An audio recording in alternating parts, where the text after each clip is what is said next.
Hi everyone. I'd like you to tell me what you think about the game today. I'd like you to tell me because I put on someone's post. It's one of those should have games. Should have, should have, should have, should have, should have, should have. And that's what it was like in this game. I don't know whether, but I've been looking at some other pods, live streams, and every one of them are negative. Every single one of them. It's as though we lost on the final day and we're out of it. That's what sickens me about some fans. I don't know where to go from. I haven't a clue. I haven't a clue.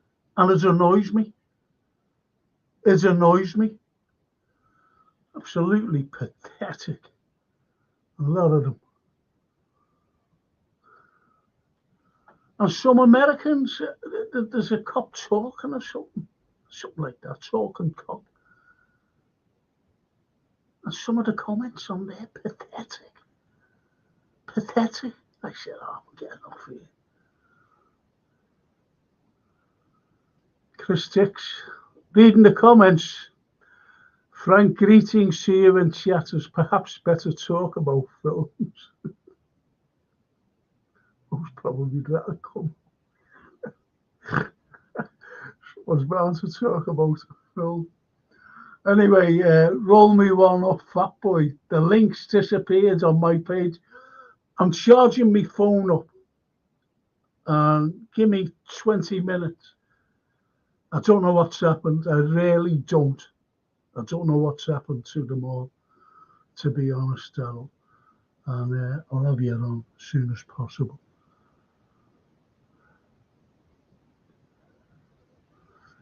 Now there's this stupid thing. Now, I don't believe this, I'm sure this.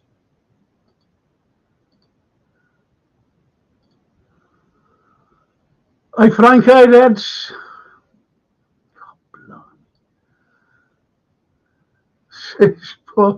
Say, leave his kid. I only seen your message before. I had no time to answer. My phone was dead and I didn't know. I thought I was charging it and it wasn't. Stupid. Paul Turner, we only have ourselves to blame. If we can't take our chances, then we don't deserve to get anything. We never learn from the cup defeat. Yes. Yes. Totally agree there, Paul. Totally agree. At the end of the day, we can't be harsh on the boy. But why did Ebu not play in this game? Roll me one up. But yes. We'll talk about that. We've got to talk about that awful, awful pass. I don't care how young he is. He's been brilliant. But I don't care how young he is, simply because he's a professional footballer. That was suicide. My thing's going everywhere. Me little arrow. It's going up and down like a bloody yo-yo. Sorry about this, people. We were dominant in the first. That should have been 4-1 up. Drunk. Should have been. Should have put this away in the first half. Charlie Woods. Hey, Charlie. Afternoon, Frank. Afternoon, mate. Drunk Vigo. I blame Darwin, Salah and Szoboszlai for not being 3-0 up or after. Yes. Yeah. Agree. Yeah. Totally agree. And John says, "Hi Frank, we can still." Of course we can. This is what I'm saying. So many people are so they're doomed. They're doomed. According to them, we're doomed. And let's not forget either that Liverpool are still gelling.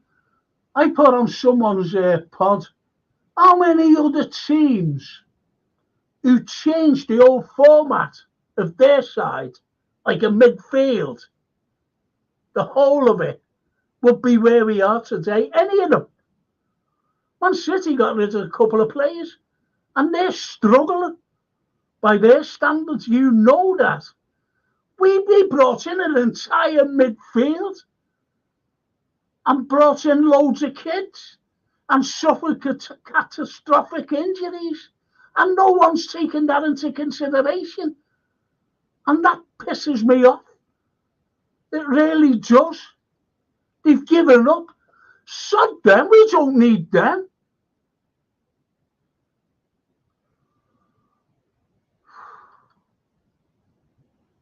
I mean, those supporters who've given up, they just want, the trophy there.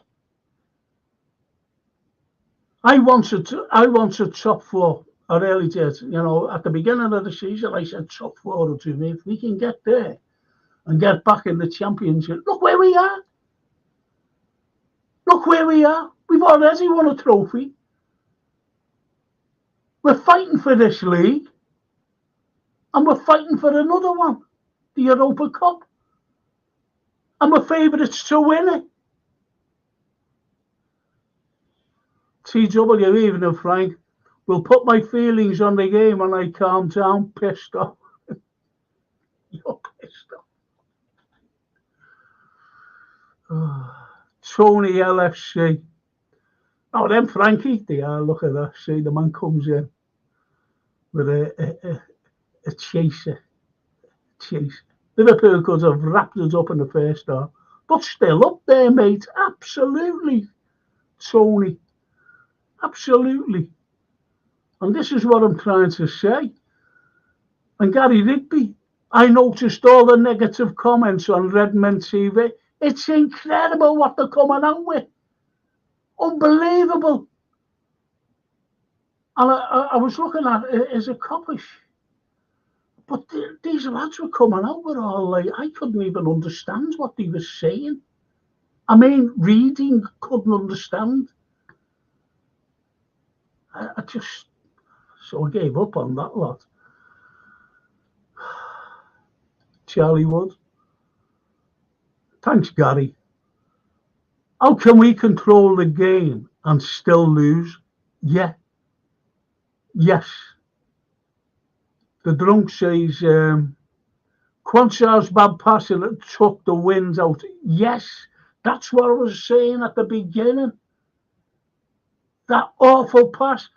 Look, I don't care how old he is. He's been brilliant. Great potential.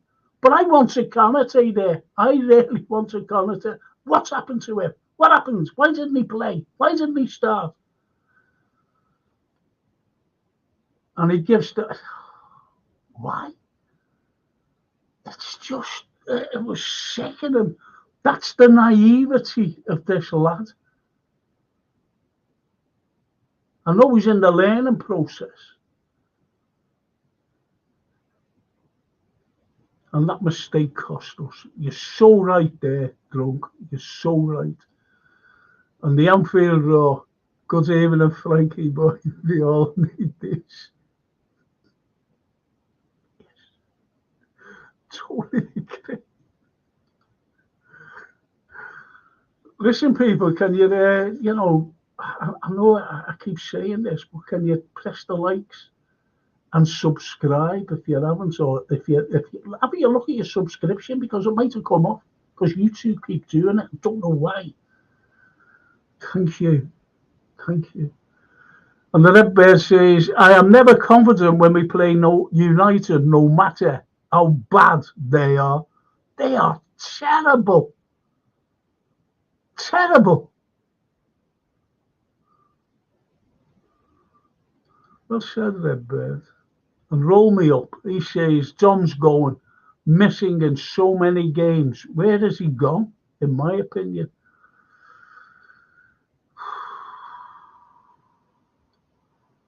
Chris Dix. Well, this lad's from Montenegro. It felt like we lost, Frank, because we were so dominating in brackets, we're outscoring the second. But I feel we could still win the remaining 7 and make the treble. Blame Mo, Darwin and Dom. Don't lay it on Gerald, please. Look, everybody's blaming Mo. Everybody. Why? He scored a penalty. Think about that. Think about that penalty. And, you know, I was listening to some other pod, and he go, oh, my heart was in my mouth. Oh, my mouth. Oh, should have seen it when Mo Salah was taking it after he took the ball off. McAllister, fuck off. That's how infuriated I was listening to these people. A couple of Americans as well. Fuck's sake. If I was McAllister, why give the ball to Salah when he did not? Oh, come on. Give me a break. Paul Turner says, I had to change the LFC channels when the game was on, as some so-called fans said we should sell Quanta after his mistake. Absolutely. Of course. After all, you know, as I said, he's a great young talent, but that mistake, I think it was Drunk Vigo said that took the wind out of our sails. And I totally agree with that. And it did. We can't deny that. We can't just like keep, you know, saying, oh, great.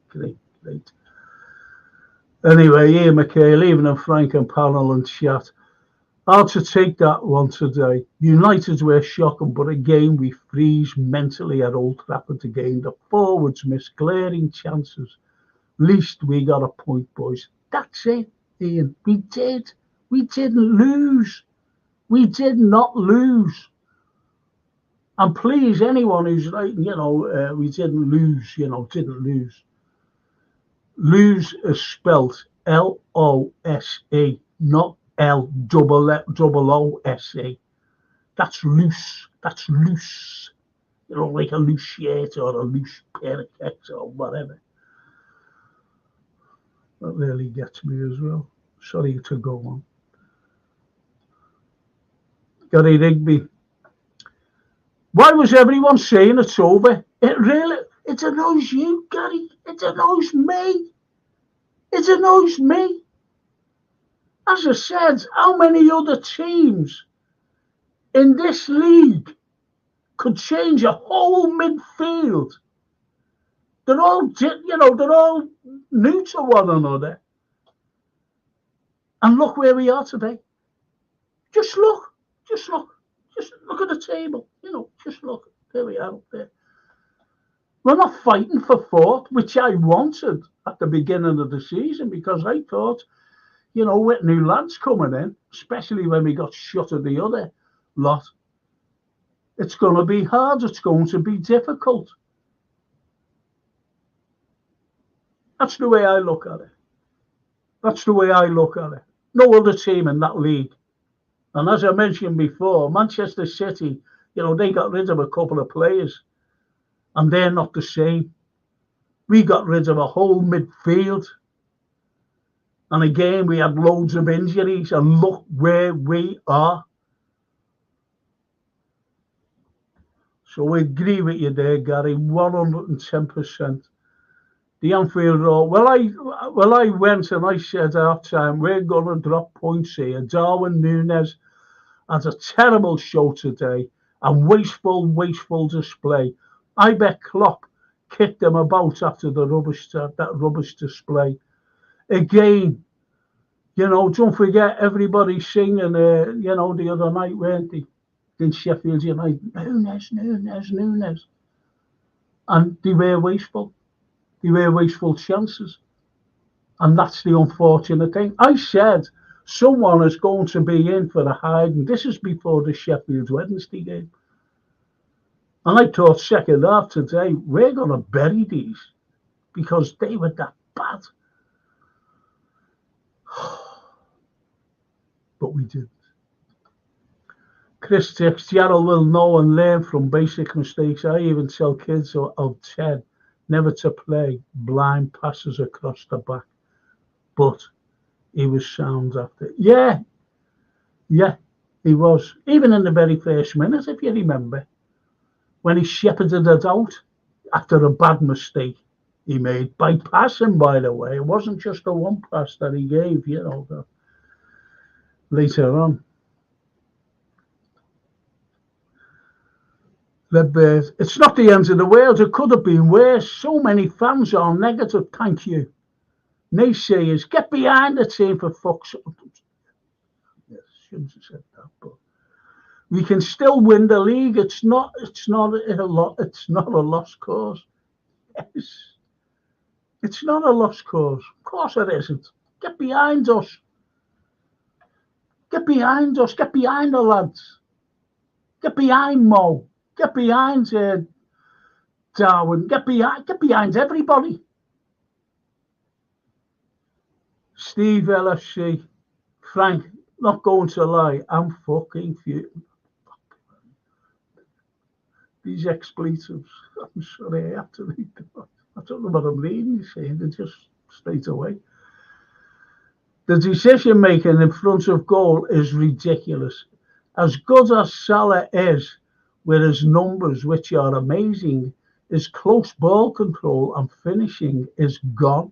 But don't you think, like, gets crowded? He gets crowded. Yeah, but I understand what you say. I really do. Don't forget he's got more assists as well. You can't forget that about Mo. And he's been injured. He's been out since, January the 1st. So that's what you've got to take into consideration as well. Because everybody talks about Gravenberch, for example. Oh, he's only been in the team since. And even Gapco, he's only been in the team since, give him a chance and whatever. I remember after the Kiev final, against Real, and stupid fans, these pathetic fucking negative people were saying, I'll give Karius another chance, give him another season. Were they there? Give him another chance. And they're the type of people. And Paul Bay, good evening, Frank, not the pala here. I'm not, hang on. Good evening, Frank. Not getting the pala here was always going to be tough. We weren't at our best finishing, but we got a point. Get a grip, Reds, yes. The drunk. At the beginning of the season, we didn't know Klopp was leaving. That's a very, very good point. But let me tell you, he did.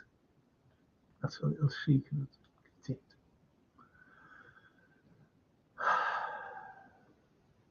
Unless it's we didn't know, us, the fans, or some of us.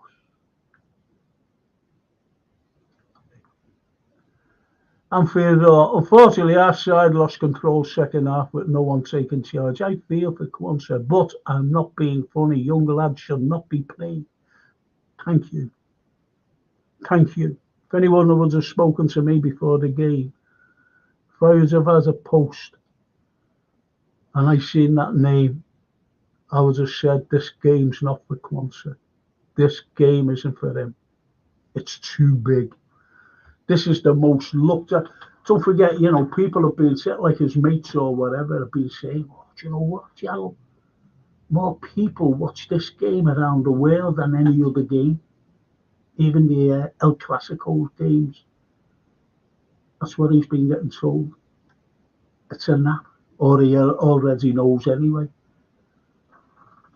But the kid's still good. Don't get me wrong. I'm not saying anything against the lad. I like him.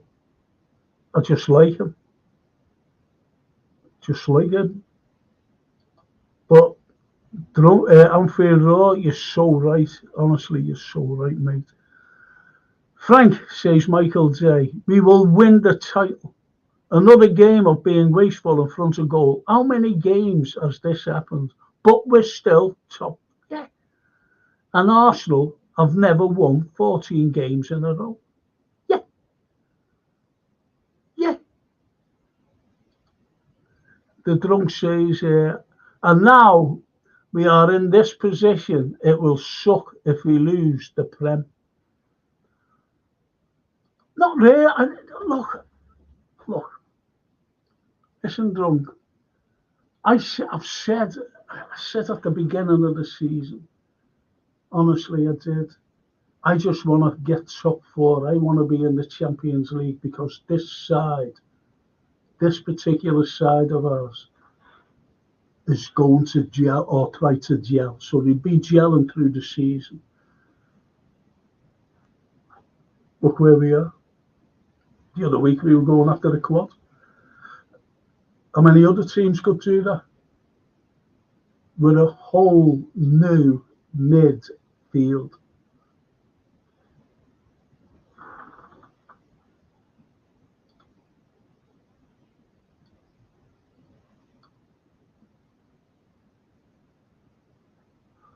Redbird, Anfield Roar, Mo was just as bad, and if an owner would have died the right way, he would have saved that. Oh, come on. Jesus, it's still... Anyway. He sent him the wrong way. I know you're only like being facetious there. I keep saying the target was top four. We thought it was a tough ask. Thank you, Charlie. Thank you. Thank you. Why didn't Nunes put his right boot through the ball instead of trying to lay it off? Jota can't come back quick enough, says Steve Ellett. Yes. This is what we miss. The likes of Jota. How many goals would have Jota? I'm being honest here. How many goals would Jota have scored? I'm not just talking about today. I'm talking about in previous games. How many goals would he have scored?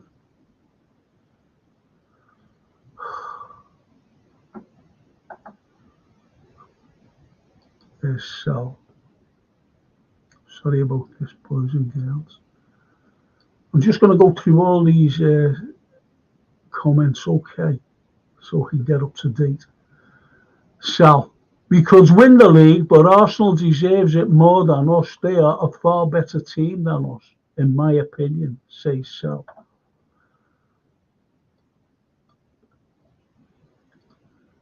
Anfield, yeah, Mo. Also, watching it, Nunes was awful today. Yep, but he wasn't so good against Sheffield either, you know. But he scored against Sheffield.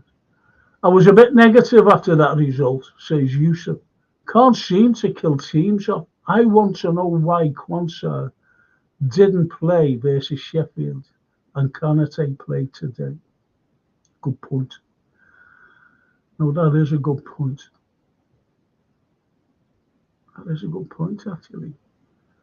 Chris Dix, Anfield Roar, a basic error, but then so did AB and VVD and at Arsenal.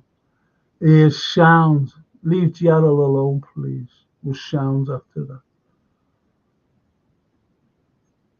And just going to go through these.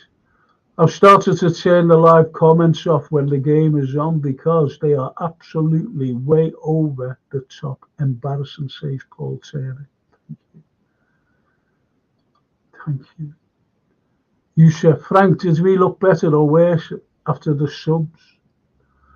Well, I think when Harvey came on, I just want to go through these and you know, you can talk as much as you want about what we will, you know, about the players and who started and what was happening and everything else.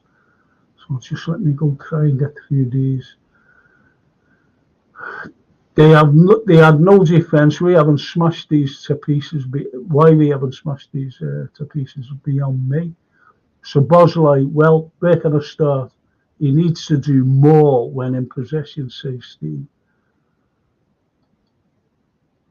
Our attack is way overrated than it is apart from Jota. The rest of them are meaty. Meaty. Meaty. Hey, you're meaty. Peter Davis, we had the Manx by the town halls, but let them get away. Yes, you're right there. We said let them get away with it. The Anfield says, I didn't go after him. He just shouldn't have played in this game, says Chris, and he should never have done. I said, well, I was only talking to myself.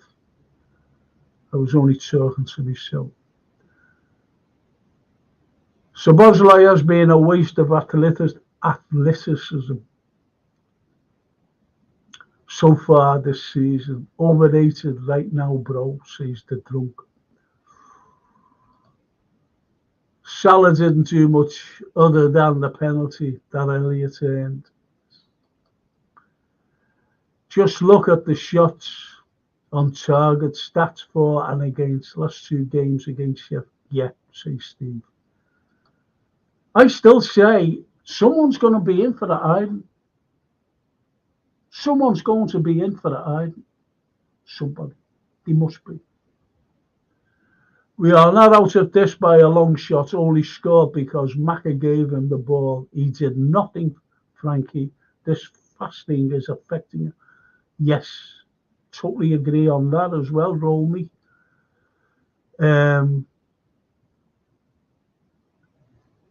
Kwanzaa is our future, says Neil Broderick. Yes, totally agree. We all make mistakes, but a couple have said, he should never have played in this game. It was too big. I said that as well. I'm not just saying one said it. I said that too. And the Red Bird says, oh yeah, sorry, Steve. Maybe I've gone too hard on Mo today, says Steve LFC. No, it's just opinion, it's just opinion. Look, I was on a pod last night. I don't know when I was on. I'm going on these bloody things. And I had to go off it. Because of the pathetic things, that was being said. Was it today? Yeah, it was today. I said, I'm not listening to this anymore. So sorry. Been saying that also. And one said, Salami said about whatever he was saying. And I said, he's our leading goal scorer. And he went, that's easily irreplaceable. That's what he said. That was his answer to me. And I just went, well, you can imagine what I said. Irreplaceable. That's easily irreplaceable. A leading goal scorer. Who? And he's a winger. He's not a striker. This is what people can't understand. People are trying to blame Enzo, but McMessi looked better when Enzo was on, in my opinion. Enzo wasn't spectacular, but I don't think Curtis Jones was much better today. Well, Curtis came on, don't forget, when he came on. It's not Enzo's fault we went 3-0 up at that time. Yes, I agree. Totally agree. I thought Enzo was okay today, says that, but so did I. I don't blame Kwanzaa, I blame Klopp for not starting Gibu unless he is still injured, says Sal. Sal, if you're injured, you don't sit on the bench, mate. If you know what I mean. You do not sit on the bench. It's not over till the mathematics. Yes, impossible. Yes, says Steve. It annoys me, but not in our hands anymore. Oh, come on. Don't be so fucking negative, will you? Stop it. I hate it. What is it with negativity? Please. Szoboszlai has a bunch of athleticism, but doesn't seem to play with much of a brain, says the drunk. Yes. What's his name? Ludovic M. Diaz squandered a lot of chances today. Mo as well, says Ludovic. What a name. I used to remember a fella who worked for the BBC. You know, he did more or less like talk shows and things like that going back years ago. Named Ludovic Kennedy. Ludovic. And I said to my uncle, I said, you'd name anyone Ludovic? And he went, his parents. That was the end of that. Where the this thing keeps going. Charlie Wood, not only new players coming in, we have kids putting the shift in. Exactly, people are forgetting this. You know, the amount of injuries we had. Look, we're still top of the league. Can't they get us in their heads? Even if we don't win the Prem, look what we've achieved. Nice one, Charlie. We are still in this title run. Unfortunately, it's not in our hands at the moment, and it's annoying. We have to hope the other two drop. They will. They will, says Paul Taylor. Ludovic. Nunes created 2 chances and Diaz scored 1. Yeah, there you go.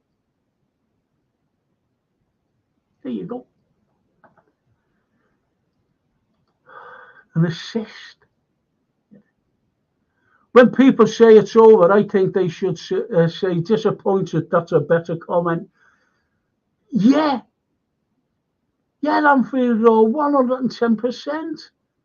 I'm disappointed. You're disappointed. We're all disappointed. But we're not coming out and saying, oh, it's over, you know. Do you know what? It's over.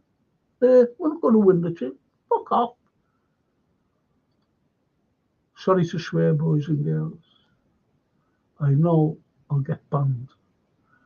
Quansar will learn a lot today. Yes, says Steve LFC. Yes. And Rowan Williams, Salah out. Not even answering that comment. Not even answering that. And Peter Davis says, Arsenal and City will drop points, Frank. We just need to keep believing and start taking our chances. You're right. We will. We will.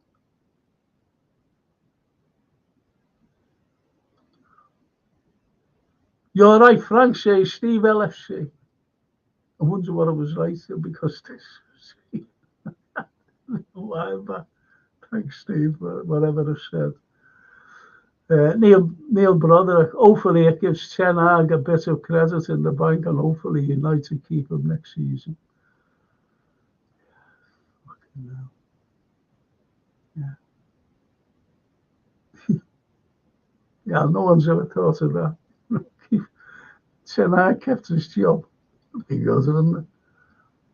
This is the frustrating thing with this United team. We are a better team this season, but last season we were poor and beat them 7-0. Says Paul Taylor. Yeah, that's the way it is. And the drunk says, we miss prime Sadio Mane and Bobby Firmino. We can go on and on and on and on and on and on and on who we've missed. I'd say Torres, prime Torres, Steven Gerrard, even going back to Roger Hunt, Ian St. John, Graham Souness, Terry McDermott, Kenny Dalglish, Ian Rush, could say them all. We all miss prime.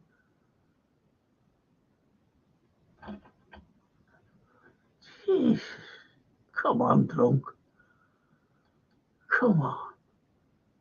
If we had a prime Sadio and Bobby, we would be leading the Prem by 8 points. Blame the refs as well, and VAR. About we shouldn't be like jumped up. We should be clear. We're out Sadio and we're out Bobby. Come on, drunk. Play the game, mate. Chris says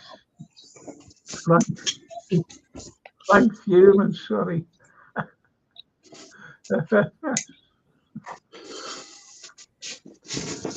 Oh my God. Who's that? Who's this?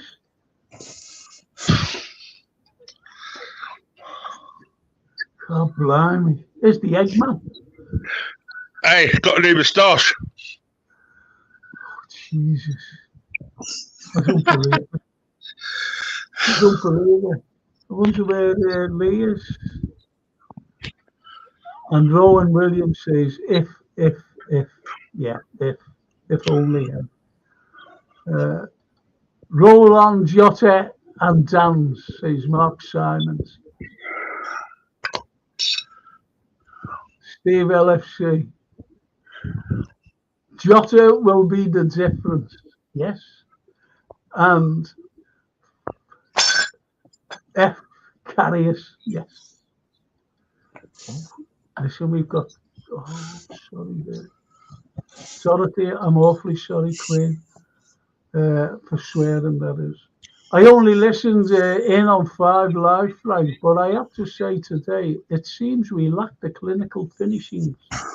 And from the commentary I listened to, we could have easily been 3 up at half time.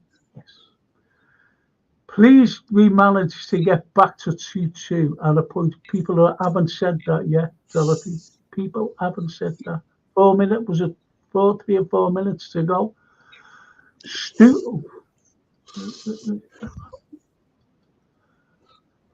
Right, hang on. Stupid errors resulting in their goals. Some absolute rubbish being written online. We go again and hopefully knocking in some goals to improve our goal average. Keep the faith.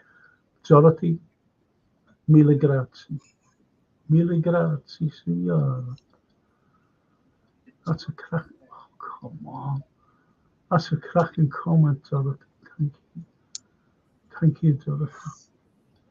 And Rowan, Klopp's reluctance in substituting a petulant Salah as if on the brink of ruining his legacy. Do you know what? No, it's not just Klopp. It's not just Salah. You know, there are a few players there. There are a few that really need to be substituted in games. You can't just pick this game up. JSY Talks Football Fancy. Smash the likes. Thank you. That's our bunch of girls, by the way. That's our bunch of girls. You keep looking in. You keep looking in at you. Are you in bed? No, I just got my quick with some cold. Oh, blimey. It's going to give you the yellow card then. And the red one. Elizabeth, Steve LFC, the ball was played slightly behind Nunes. Go back and watch it. See, these are the comments. I love these comments simply because what we used to go after the game, go into the pub or whatever, and talk about these and call the referee for everything. I'm going back to the old days. I'm going back before VAR and everything else. And, this is what it was behind him. No, it wasn't. It was in front. Now we get this is, and that's the way it is. But now we can just say, go back and watch it again. Great, love it. With Jota, we were in both United games, and Lee Wiz kids, absolutely. I've said that before, didn't I? We miss him so badly. He's our natural goal scorer, and people keep forgetting that Mo Salah is a winger. He's not a Jota type player. He's not a Nunes type player. He's a winger, like Diaz, a winger. South, surely we can only judge at the end of the season. They could still throw their lead away. Yes, says Chris. Chris Tix. Ludovic says, Steve. Nunes was on the angle with the ball in front of him. I don't need to watch it back. He made the wrong choice. End on. Love it. Man United have screwed under us 3 times this season, says the drunk. Yeah, totally agree. It happens, says Steve. I know, but at this stage, he needs to make correct decisions. Yeah, I'm feeling wrong. All I'll say is Elliot may not be a goal scorer like Mo, but he is 80% more creative, and he made an impression as soon as I don't know what position he's favoured at, I don't know whether he's a winger, but I've always said this, and people will back me up. He's better coming off the bench than starting for some reason, and he made an impact, didn't he? Got the penalty. He has changed, in my opinion. He has changed, in my opinion, of him. Yes, totally agree. He made the right call. Diaz executed poorly. Onana had the angle covered. Nunes slowed down his run so he could get on the ball. We could argue loads all the time about, the missed chances. It's about time we mentioned the lads who played well, says Charlie Wood. Yeah, I'm just going for my phone, lads. I won't be a minute. And I'd like you, Darryl, to say who played well. And I won't be a minute, okay? I'm just going for this thing. Go ahead. Right. Yeah, evening all chat. Hope you're all well. Bit of a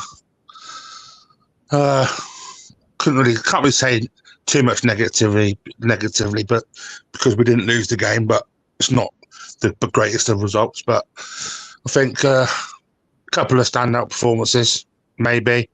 Thought McAllister probably our best player on the day. Again, Diaz was pretty good, I thought. Can't really say much more, really, can we?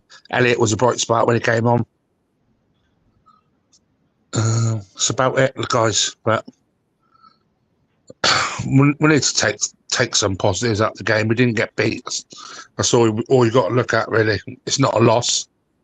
It's just a couple of points dropped at the end of the day. We didn't lose the game. So... And that's the most important thing. There's so much negativity coming out more from everyone else, thinking that. Do you know? I'm not going to lie, Frank. I'm disappointed. I'm disappointed. I'm disappointed we did it. We're all disappointed, but you're not going to turn around and say we're not going to win the league, are you? No, am I out? We're still in it. You're not going to say that we're going to lose the league, are you? We're still in it. Of course we are. Still in it. Tottenham have got a big part to say in this title race. Of course they have. So that's a good point there, Charlie. So it was, what about the positives? What about the The positives? positives, I said to chat, I thought McAllister, Diaz, and Harvey Elliott were the positives. That would be the only three for me. McAllister, Diaz, and Elliott.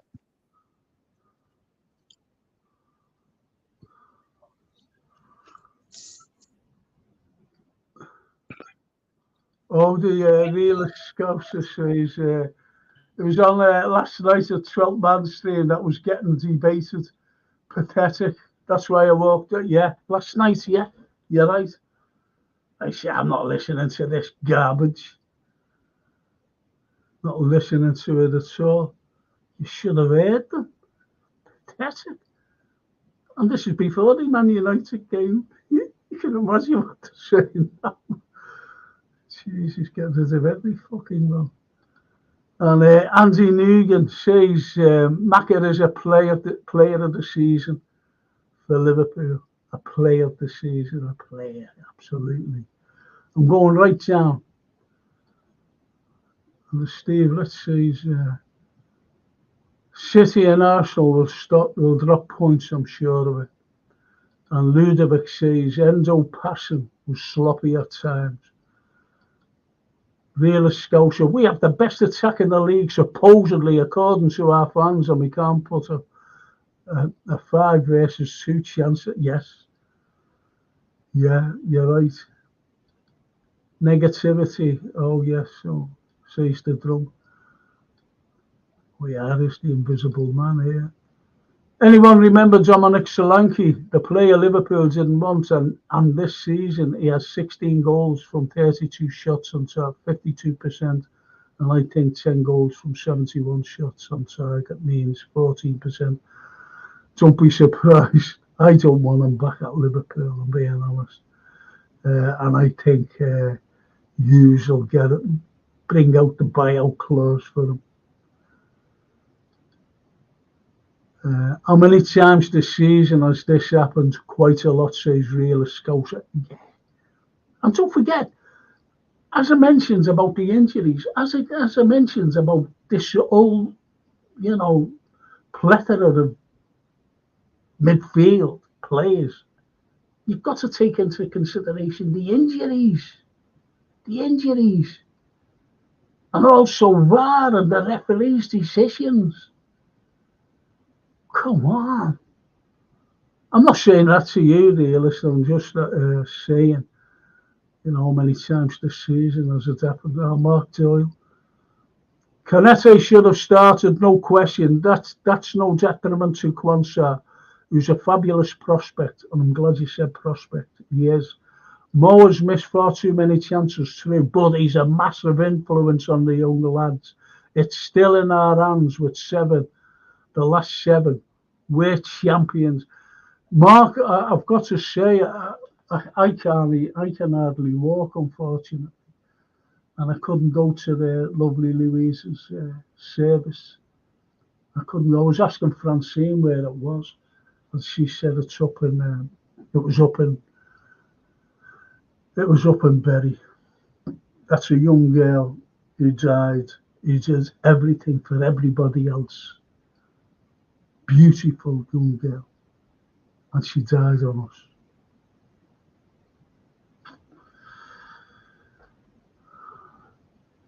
And she died on us. Young girl.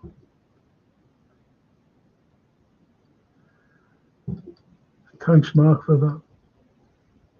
That explains it all. That explains it all. Oh, God, blimey. How far am I down? How far? I'm going right down here, boys and girls. Right down. The drunks are having a go at me here. Come on, Frank. The drop-off with Sadio and Gakpo is insane. Yes. Yeah. I agree there. I totally agree. Totally. Honestly, I do. And who's you blame for that? Who'd you blame? Who's got the worst head, me or Darryl?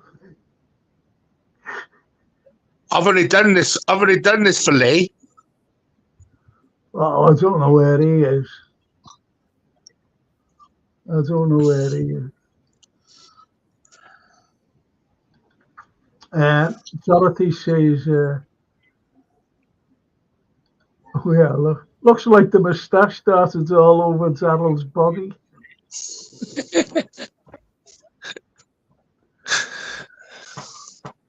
See, if Mo Salah leaves Liverpool, he'll give me my body back because I lent him my six-pack. Keep telling people this. Because Mo said, I need a body. I said, yeah, do you fancy taking mine? And he went, yeah. So I said, okay. Give me it back when you leave. He said, okay. Thanks for it. And went. He needs some food inside him. He does, and this is what people are thinking. Well, I think someone's mentioned it, but once that was it, and the rest has been, oh well, shouldn't be a Muslim or something. Ludovic, Darwin scored more goals than Origi in 3 seasons. Yes. Bonkers. The first team to buckle under pressure in it. Us. But we are still in this. Isn't us, but we are still in this, or is us? I don't know. Of course we're still in it. Thought that was Bruce Grobbelaar for a second.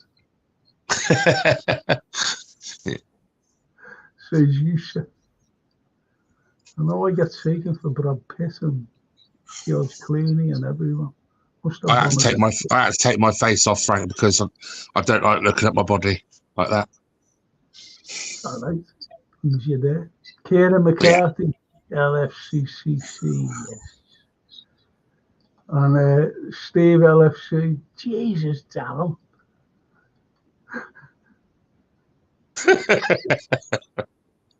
And Douglas James, that is a good quote here. Good comment. We can only be masters of our own destiny. We haven't been good all season. I hope at the end of the season, Klopp tells the truth about everything. He won't. He'll be under a strict thing because it could cause uproar within the club, the fans, everything. He won't tell the truth. It'll come out when our grandkids will be going, well, look at this. Your granddad used to support these. Look at that. Look at that. Wonder what he would have said. And one of them would have said, he knew all the time about it. Jota could be the difference, but maybe it's too late. But I hope not, says the Invisible Man. That's a good point. I don't think, though, no, he'll be back for a few games. And that could be pivotal. Too many fickle fannies. When we don't batter someone, they fall apart. Had the same when Rafa's Reds drew against Wham. We were top. Yeah.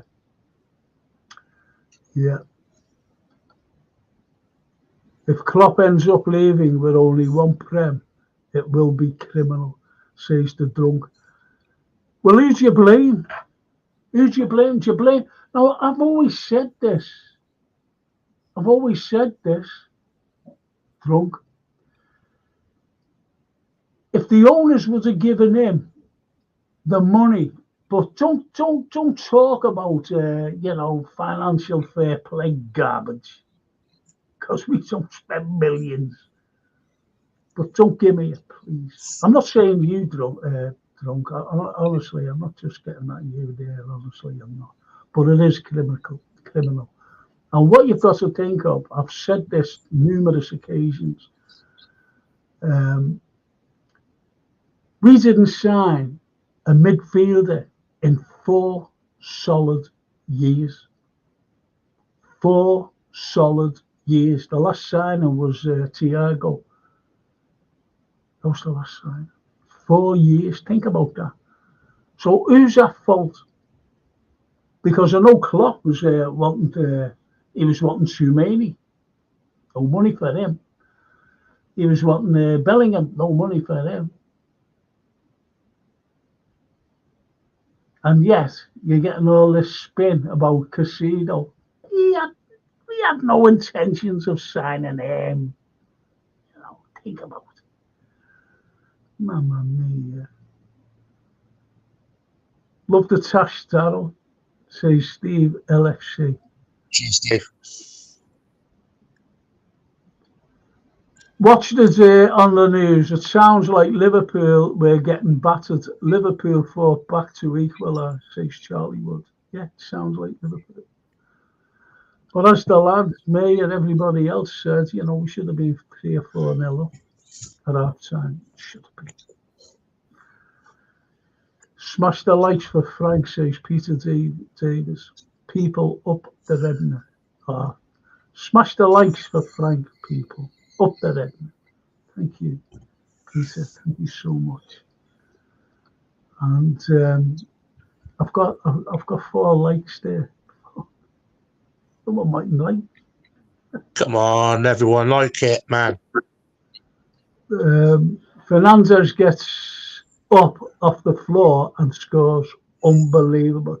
He's horrible in Bruno Fernandez. He is a horrible player. Yep. He's just horrible. I wouldn't like him playing for us, you know. No way. I remember, I forget who it was against, and I was in the Annie Road end this time, when the GOG used to play for us. And the GOG, who was it? I forget. And he dived over, you know, this lad's foot. I think it was at Leeds. I'm not quite so sure. He dived over his foot and got a penalty. And I said, I don't want that in our game. I don't want that Liverpool player doing that. Cheap. Yet that Fernandez, God blimey, does it every bloody game. I thought he was a carpet fitter before he became a footballer. He's on the floor that much. The Invisible Man, Salah scored 16 goals in the league, but mostly came from great passes, and he missed too many best chances that would score easily in the past. In the past, his prime years are over. We need to move on, says the Invisible Man. But he's still our leading goal scorer, Invisible. Dorothy Langman. Elliott is a real workhorse and gives 100% and more in games. I've been impressed with him this season. I think we all have. Dorothy, no one's saying any differently. And he's a little, he's very strong. He's a little workhorse. Not only that, but when you look at his work rate, especially when he comes off the bench, it's brilliant. He's full of energy. He's chomping at the bit to get up, and that's what happens. And when you're chomping at the bit to get up, you're going to give a good performance, believe me. Chris Dix, Anfield Road agree, but almost every time he adds something to the game. And the Bonkers says the draws are killing us with the title. Yeah, I remember when we finished second, too many drawn games, unfortunately. Yes, but we should have won it. It's the same fall and disappointment that was in the cup. Yes. Yeah, is that the same failure meant? Yes, totally agree. We had finished some chances in the first half, but I wanted Joe on the left to balance defence, Connor and Robbo. Can I ask you all? Hang on, let's just go through these. Just let me go through these. I'm going to ask you all a question. City and Arsenal will not drop points like you think, says Douglas James. I can see us dropping more points, unfortunately. And that's another little bit of I'm not saying negativity, it's just a fair comment, what he thinks, that's his opinion. And the Invisible says, I'm also sure that Arsenal City will drop points, but you can guarantee that Liverpool will win all the games. Oh, there's where you know. Positivity. TW, whichever coach we bring in, he needs to bring a top goal scorer and top class holding mid. Enzo is a player that comes off the bench and gives you 100%. He is not a starter for me. I like that comment as well. And there's the girls again. The girls must be fans, mustn't they? Smash the likes for these top guys, says our lovely girls. Thank you, girls. Frank Carlyle cheerleaders.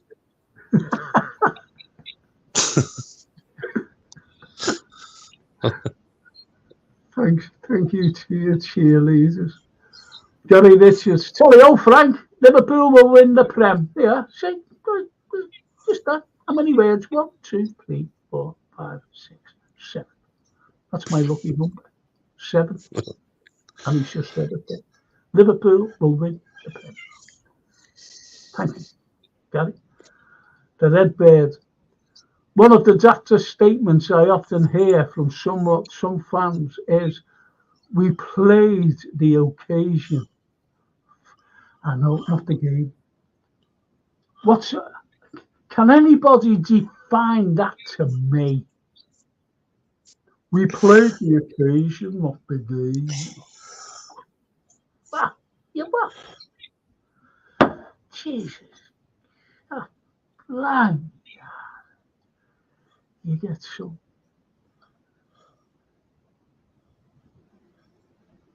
The Redbirds. Enzo's been great this season, so he is a starter for me. Yep. Last week, City fans were asking, why did you play for a draw? Yep.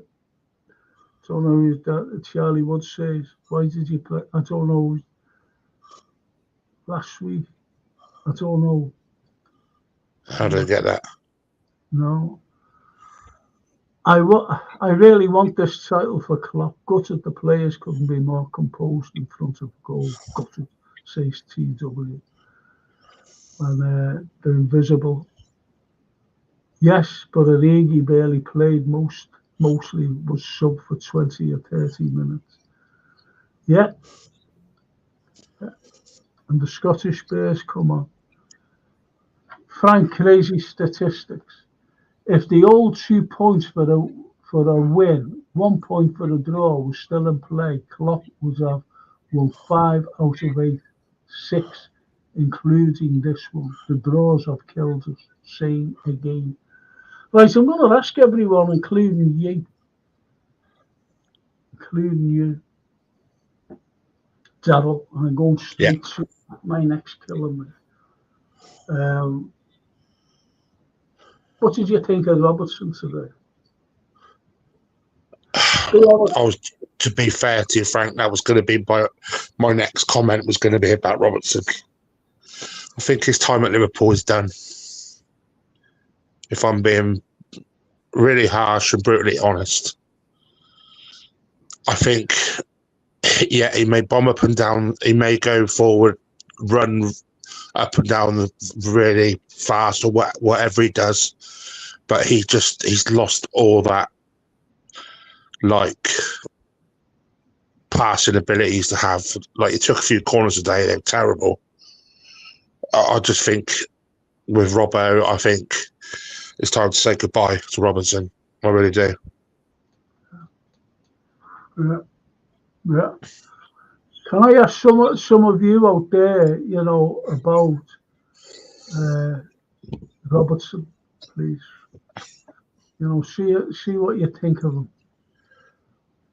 You know, in the first few minutes, he put a cracking ball over to cracking ball across the area, and Szoboszlai was on the end of it, but he hit it with his own foot. Instead of it, I don't know. Don't get me wrong, Frank. He did he did that wonderful ball for Gakpo the other day for his header. I'm not going to dispute that or nothing, but he seems to have lacked so many things in his game. Yeah. And remember one of our slogans, Gary Richards, Dan should Dan should get this chance more than Gakpo. Yeah, I like Dan. I really like him. He's got no fear, you see. No fear in that lad. So you're right there, Steve. And the invisible. Yes, but now Núñez is a regular starter and playing almost every game, not like Origi, who was mostly. I understand what you're saying, lads, but we've moved on from that. Moved on from Origi. I was only watching him last night, I think. I watched the old Barca game, at Anfield. And you know what? The only players left was Gomez, who was substitute. Everyone else had gone, all the subs gone, except Gomez, he was sub. And and Matip in the back four. But Verge, Robertson, and Trent with the Oreo, and everybody else had gone. Everybody. From that game. And that was one of the best nights ever seen at Anfield. Do you know what, Frank? I've got to say this because I've got to get it off my chest. Go on. It seems to me like I know there's so much negativity going around at the moment, which it shouldn't be because we're still joint top of the Premier League.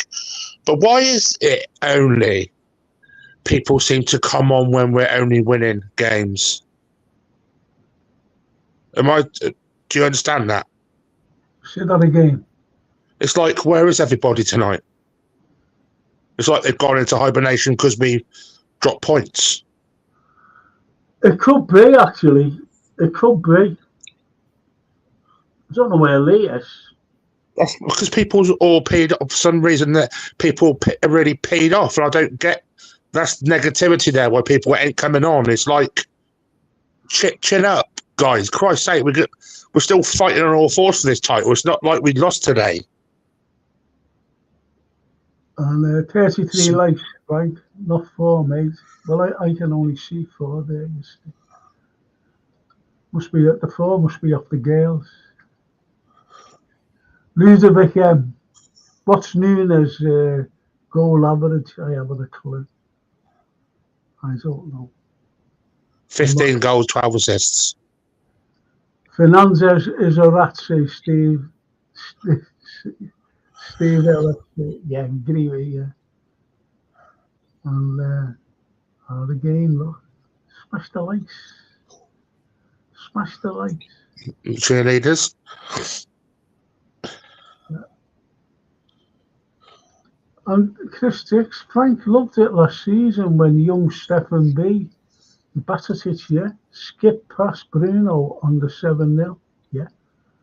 But young Batatic will be, and Steve Elliott's not just a Liverpool player, he's one of us, a fan and loves the club. Yes, Steve, entirely, yes, totally. Good shout that, actually. And Ludovic, Núñez has better output than Origi and even Haaland. Haaland misses as much as Núñez and doesn't contribute nearly as much. That's a very good shout, and he's right. You're right there, Ludovic. You're absolutely right. The invisible man, I can't see it, and I can't see you. It's only joke. And there he is. And yes, Jota is too, yeah. Like any other players, it's really a big headache with all the injuries, season after season. Yeah. I agree there with you there. The invisible. Sheffield draw with Chelsea. Sheffield draw with Chelsea 2-2 and Spurs beat Forest 3-1.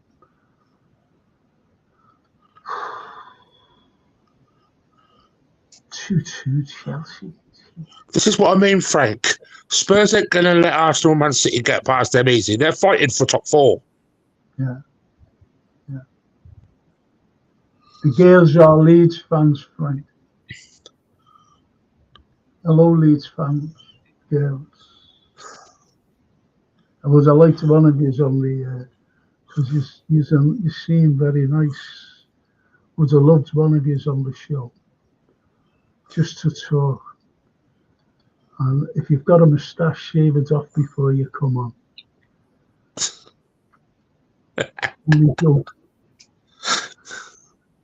Ludovic Nunes has 10 goals, I think, but he's also missed too many chances. 71 shots on target and many shots outside. Don't remember his assists, maybe 5 or 7. Also today for Diaz. Good show, thank you, the Invisible Man.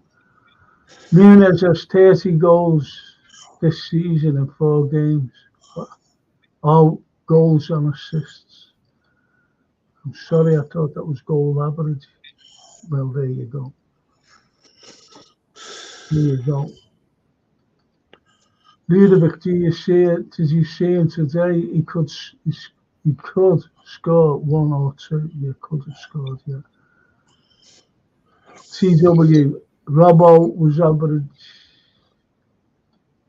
I think he was. I think he was. Scottish player. Robbo wasn't the worst on display today. He's on the decline. Yeah, he is. And to be honest, I said that last season. I noticed it last season, just like I noticed the likes of the decline for 2 seasons of Henderson, Milner. You get Keita and Chamberlain. Those are the plats. But I seen that decline 3 years ago. And you're like myself, Frank. You also think Robertson will be sold? Yeah, I do. Could be.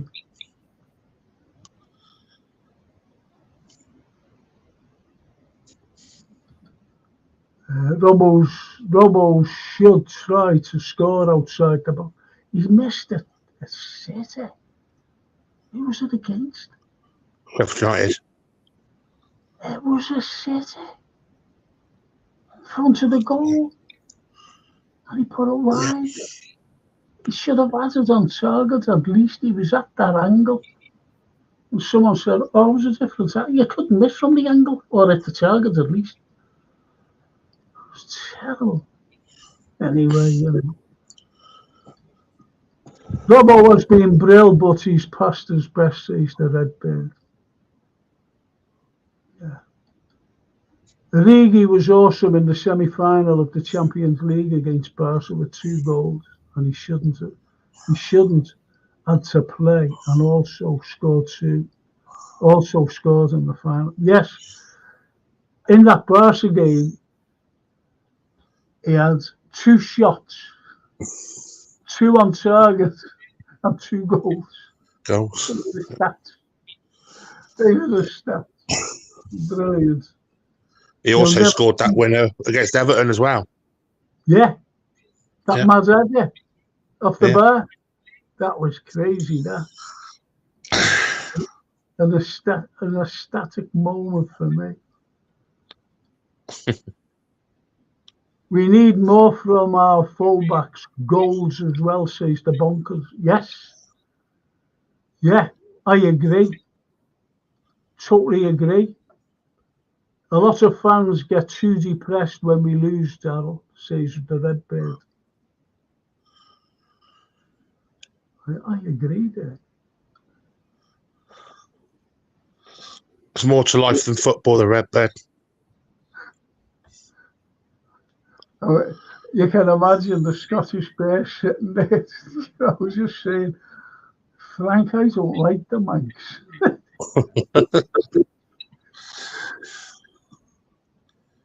Welcome to the club. That's all I can say. That's all I can say, the bear. Welcome to the club. Our wonderful club. Frank, I don't like the Manx. Chris Dick says, I wanted Joe on the left balance defence, Connor and Robbo play like wingers, great, but leaves us open to counter if not on it. Robbo put in some good crosses, we didn't finish it.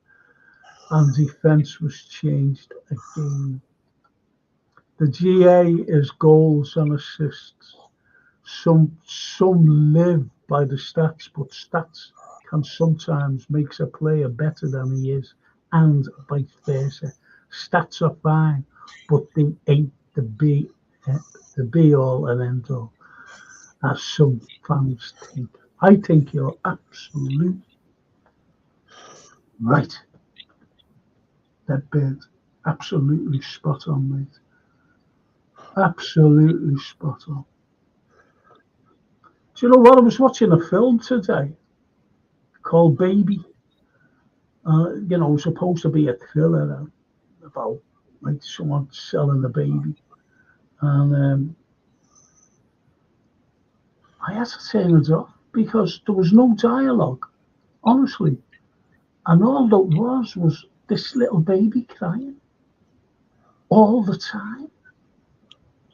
I turned the sound off and there was no dialogue whatsoever.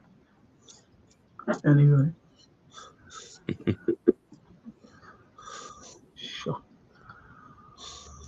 Should have buried them, the equaliser of all of them, for saying F all to Kwanzaa as he turned round.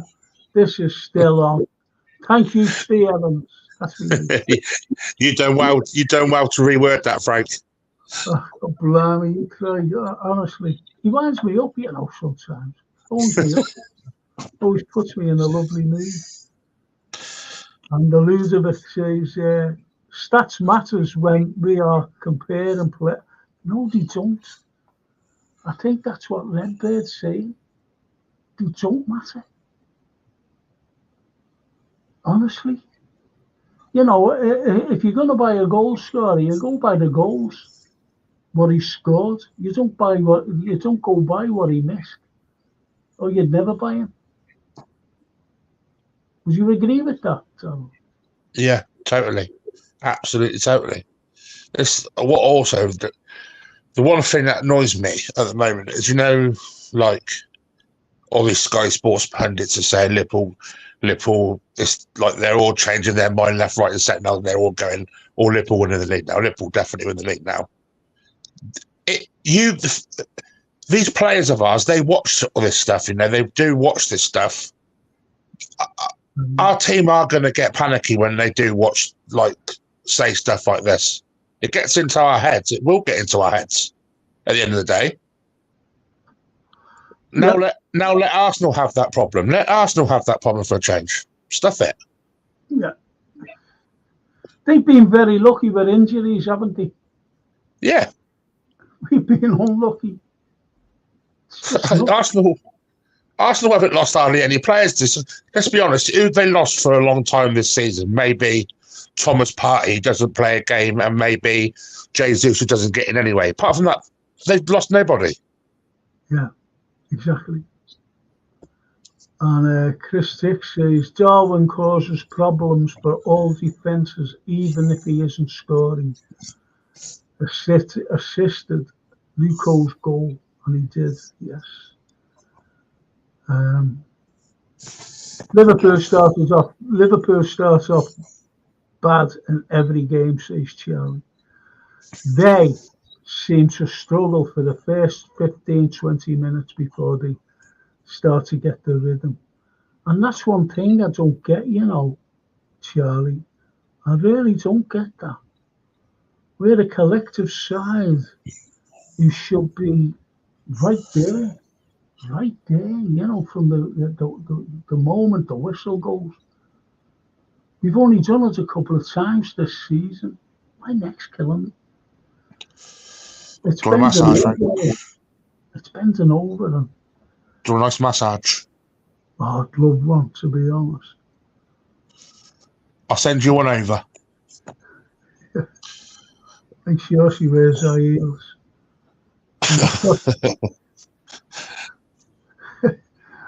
all that stress, Frank, all that stress from today's game made you a bit stiff. Absolutely. Don't mention the word stiff. Scottish Bear, Ray Mack is Liverpool's best midfielder. And since Stevie J and a lot. Yeah, he is. I totally agree with you there, the Bear. Do you think, Frank, like how I see it at the moment, I think we've got a real problem with Dom at the moment, I think we need Curtis to be back fit, because I think he's going to come in front of Dom. Okay. I like Curtis, by the way. Yeah. I think Curtis is brilliant. Dom's struggling. But look, we have 4 minutes to go, and we got the equaliser. People are forgetting this. How did you feel when we got the equaliser? I was feeling that we were going to go on and get the winner, but when they scored their second, he made 4 subs straight away, and I think he maybe should have kept a couple of them on instead of it bringing, got the subs wrong. I think we could have won that game if he took 2 players off different, maybe. But then again, it's if, isn't it? Ifs and buts, yeah. Smallest word besides the eyes, smallest word in the English language, yet it means so much. If only. Yeah. And should have. Like, should have won that game. Should have passed that ball. Yeah. Should have scored that. So it's things like that, should have. And it was a game of should haves today. And how many should haves have we played this season? So many. And how many should haves with the referee and VAR, to put us points clear. Never mind, sitting at the top on. As we said, that's what's costing us now. Yeah. It's the VAR decision. Well, the invisible man says assists for goals are also important, of course, but you need to compare between players by how much they are playing on the field. True.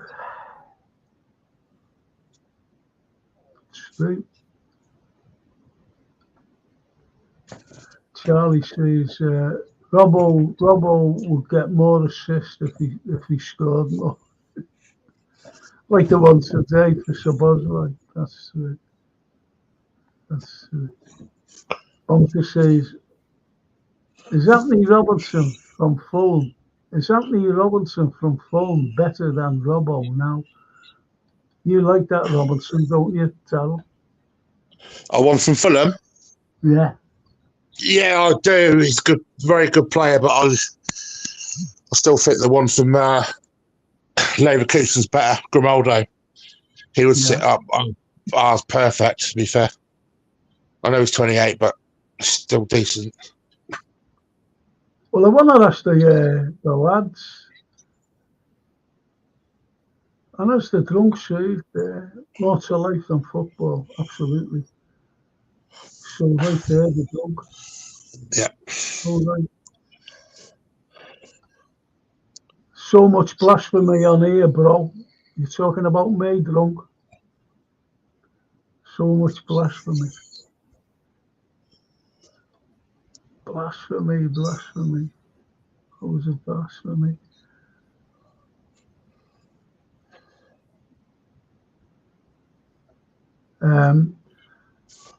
There may be more to life than football, but Life without my Liverpool would be unbearable, says the Red Bird.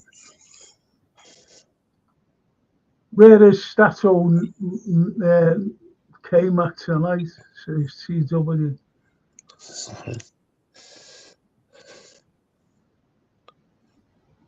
This is what I just said. People only seem to come on when it's all positive. When it's negative result, we don't see anybody. We shouldn't be like that. It's Liverpool Football Club, you know.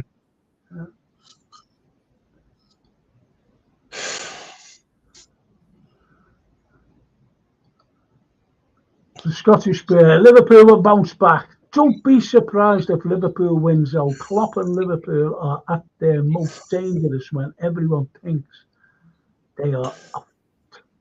Spot on comment. What a comment. And TW, stats mean effing nothing. Effing nothing. You can't blame Quansah. Every player has mistakes. You can't miss too many chances. 27 or 28 shots and 17 on target. You need to finish with more goals. Absolutely. You're so right there. Can you remember what Delia Smith said Norwich City when they were in a little bit of trouble? Where are you? Who's that? Remember? Delia Smith. Oh, yeah, where are you? Yeah. That's what we're doing now as Liverpool fans. Where are you? Yeah, absolutely. But they're the people on other pods. You're getting good ones here. They're more positive. Exactly. And we're not giving up. And Charlie says, according to the stats, we had 84 possession the other night, and fans were saying we played bad. And we only won 3-1, didn't we? You know, that's what they say. We only won 3-1. That's what I can't make fans of. I was watching the lads on Coppish, Frank, earlier after the game, and they're like, you would think like their mum and dad's just died the way we just got that result. I was watching it myself, and I thought, I'm not having it. So I came up. I just shut up. Their faces, the anger they were showing, it's just like, come on. Yeah, we love it. Do you know what? Do you know if you didn't know the score? This is the problem. If you didn't know the score, right, and something like, say you had a blackout, electricity blackout, and all of a sudden your lights come on. Yeah. You put YouTube on or whatever. And then you had Coppish, and Coppish came on, wanting to know the score. You know what I mean? Yeah. Now, you'd think that the way they were talking and the comments coming up, you'd think that we were there, absolutely. There's JK. JK. Hiya, JK. What's he gone? Is he on? He's gone. I removed him again. All right, JK, bro. Okay, bro. How are you feeling, mate? You all right now? Are you a bit sorry about your mate, bro? Cheers for that, bro. Yeah, I've been in a bit better, bro. I heard Daryl's comment about where's the Liverpool fans when the scores don't go right, you know. I thought, you know what? I need to jump on. It drives me insane, JK, to be honest with you. It's like, why is everyone always like happy and always around when we win, but when we get a bad result, don't see nobody, you know? I've got loads of lookers on this, to be honest. You know, he's not so. We're talking about some of the regulars, on the panel. Mm-hmm. We don't know where they are. We just don't know where they are, which is unfortunate. But I'd love to say, like, you're not coming on again. You know, if they want to stay away, that's fine. You know, come on when we're drawing or even losing. Could you just imagine, Frank, how George would be saying to these people now? Because George is a passionate man. He wouldn't like this one bit. How people are taking this? No, No, certainly. Yeah, we've just got to keep our heads up, boys. Take our anger out on Atalanta and Palace now and get behind them. Ali Trent Jota back this week. JK, after the game today, how did you feel? Did you think, the way some people were going on that were out of it? Yeah. Not on here, on other posts. I had to walk away. I just said, I've had enough of this. Yeah, it's just like we're actually level on points with the guys at top. It's the only goal difference, and it's a marathon. It's not a race. And with the amount of games that we've got left, it's like anything can happen, Like the next set of games, Man City have got Luton at home, we've got Palace at home, and Arsenal got Villa at home. So each round is going to change. But for me, modern day fans, they're always like jumping like extreme over the top. We should have won that game today, 100%. Yeah. But it didn't go our way, Maybe, I don't know what it was, the reason for it. I think like the FA Cup game, we wasted too many chances. Just didn't take advantage of the first half where we had all them chances. But yeah, man, these fans don't know what Liverpool fans are, Liverpool fans are always believers, until the final whistle. Even today, we could have won it. Harvey Elliott, that second bang, we could have won it. Yeah. So easily won that. It would have been a different talking, Yeah, really exactly. would. But if we win today, the fans who are moaning now about why we didn't win, they will be celebrating, They're like, So, but for me, you got to stay consistent as a fan. That's what makes you a football fan. Sort of consistent, always back the team. We're not at the top because we're jammy. We got some lucky games and stuff like that. We're at the top because we played the majority of games well. Not every game, but majority of games. Yeah. Yeah, because and people seem to forget. I said this at the beginning, because I was fuming at the beginning. People seem to forget that we're still gelling as a side, as a team. Our midfield is still gelling. They are. Then we had all the injuries. And we've still got people out. We've got Trent out. We've got Jota out. We've got the best goalkeeper on the planet out. You see what I mean? And they're not coming into the equation, unfortunately. And people were saying, like me good self, why wasn't Kanate playing? Because that game. Sorry, go on, JK. Yeah, I was thinking when I seen the team sheet, I was like, how come Kanate is not starting? It's nothing to do with Konsa, how good he is and whatever. But I just thought today was a game for Konate. Bit of aggression at the back. It's a big game, Man United, but I still think that Kwanzaa did okay. I'm not even really getting that pass. What he did and stuff, that's just part and parcel of the game. People do their mistakes, but for me, Kanate not starting was a weird one. Yeah. Yep. Well, what about this by Redbird? Does anyone notice, because they've been talking about Darwin, having a shocking game and whatever. Anyway, did anyone notice when Darwin pulled 3 defenders away, giving Salah space? He does that a lot, but the agenda merchants ignore or don't notice. I'm going to tell you something there, bro. As soon as Darwin comes off the football pitch, our attacking game sort of dies down. There's no focal point. There's no one to get the ball and run. Like Diaz runs, of course, but Darwin does it differently. As soon as Darwin comes off the pitch, I just feel that we're sort of weaker up top.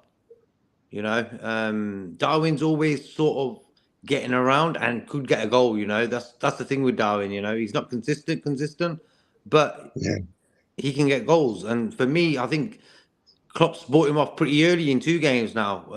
He did it against Sheffield United as well. Maybe because he's coming back from injury, we don't know. He don't want to overplay him, overburn him.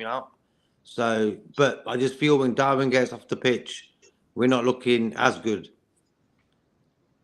Yeah, that's great. That's a good comment there, JK, because I said the same thing to Frank. I said, why, like the substitution, some of them he made today was ridiculous. He should have left the front three the way they were on that pitch to the end of that game, knowing what we had, and just took Szoboszlai off and brought Jones on. And that's all we had to do today, and we'd won that game.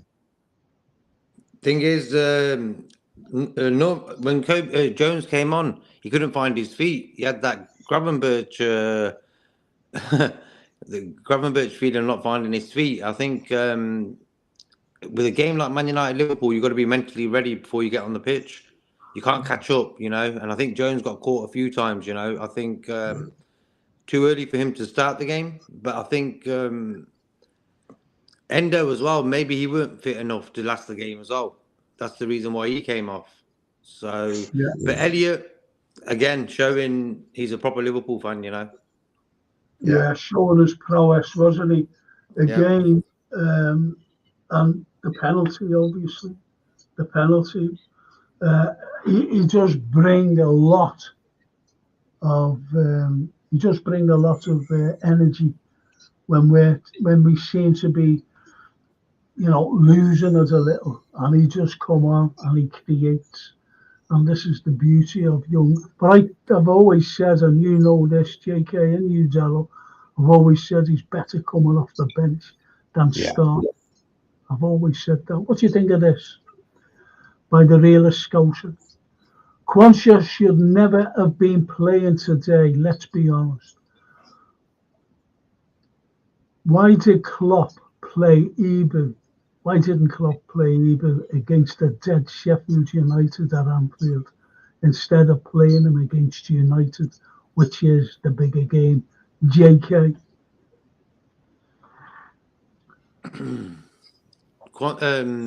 Kanate also coming back from an injury as well. So we don't know really how fit he is, you know. But I just think mentally this game was for Kanate a better game than Quansah. I think Quansah is more suited playing at Anfield. Totally agree. What do you think, Darryl? Do you think that, you know, Quansah should have played against Sheffield United and Kanate against United? Yeah, I think Quansah should have played against Sheffield United and Kanate should have played today. That's what should have happened. But at the end of the day, some finger pointing has to go towards Didier Deschamps on this one, because we never saw Ibu in that semi-final game against United, did we? Against United, and yet 4 days later he played for France 90 minutes against Chile, which is ridiculous at the end of the day. So Ibu was clearly fit to play in that semi-final game against Man United, because he played 90 minutes for France against Chile. And yet, then he gets an injury playing for France, and then he can't start today, really, in all theory, can he? It's ridiculous. Absolutely ridiculous. Yeah. This is Red Bears. If you haven't hit the like button, if you haven't hit that like, why not? Frank needs help with his algorithms. Show him some love. Yeah, all you got to do, it doesn't take 1/2 a second to press that little thumbs up button. Leave it. I'm 53, so being a fan for 50 years, if I did negativity, I'd have died by now. Absolutely. Real Scotia, same Sheffield United who got slammed by Arsenal 6-0. We conceded against that class. Says the Real Scotia, yeah. And there's Dustin for you, JK, bless, bro. Thank you, man. That's lovely. And Edbird says, I unsub from Coppish a while back. I can't cope with their negativity, and they are very negative. Yeah, that really negativity negativity is the world's go-to thing nowadays. It's fashionable. Yeah. Yeah. Yeah. But you know what? The Go on. DNA of Liverpool fans is positivity. I don't understand Yeah. what's turned these Liverpool fans into that sort of mindset, you know? I think that good shout, that, AK. It's a really good shout, because I don't know either. And I was dismayed, you know. I was coming on at 7, as you know, and I went on some pods. I went, what's going on here? What's going on? I couldn't believe it. I really couldn't believe it, the garbage they were coming out with. You know, sell him, and you know, and we've lost the title. Look at us now, you know. Even the Salah topic, he got the winner against Brighton. He got us a point against United today. Yeah. But And we were actually playing some good football sometimes. I think the front three were sort of linking up, but they just sort of died out in that spell when Kwanzaa gave that pass away. For about 20 minutes after that, we were all over the place. It was a shock to the system, you know, because when the machine runs smoothly and then bang, something happens like that, it sort of ruins the run of the machine, you know, and that's what sort of happened in that game for us. Well, at the beginning of the pod, the drunk Vigo said it took the wind out of our sails. That pass, took the wind out of our sails, because you know, if you're a player, you know about this, JK. If you're a player and something happens like that, you go, you just like. But we've got a mentality. And don't forget, we were 2-1 down. And we came back and we nearly won it. We nearly won it at the end with Diaz. And this is what people, you know, I don't know. I just don't understand why they get so negative. And that's the unfortunate thing. That's just my opinion. I'm going to say something, Frank. I'm going to say something now. Right. All these Man United fans out there who thinking that they stopped us from winning the league today, think on and think fast, because we haven't lost today. We haven't lost this game, and we are still fighting for the title. Yeah. All right? That's it. Yeah. Good shout. Good shout, Daryl. TW, Frank, any news on the new manager? Yes, Amarin. You know, they're supposed to be talking to him next week and signing him, you know, to make sure that he comes here. And Chris Dick says Scottish Bear, because they were talking. Jürgen was looking upbeat at the post-match press. So I think we've got to be upbeat. We really have. We've got to be upbeat. And Charlie Wood says some sites still talking about getting Mappy. And I blew up at that, you know, because not at that particular thing. And it's fans. I don't know where they're from. And they're coming out with this nonsense about Mbappe. I banned Mbappe on here. I'm going back months ago. I said, I don't want to see a comment about Mbappe. And they're still coming out with it. This is like Mbappe's going to save Liverpool Football Club. That's the way some fans look at it, unfortunately. And Paul Turner, as Shankly said, if you can't support us when we lose, don't support us when we win. Don't support.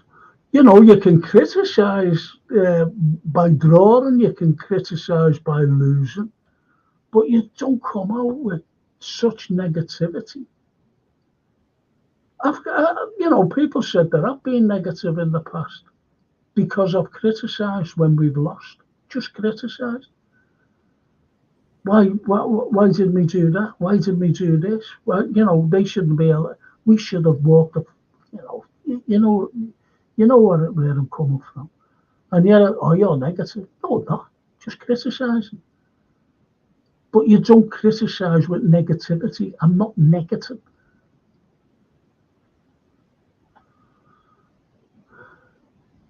And as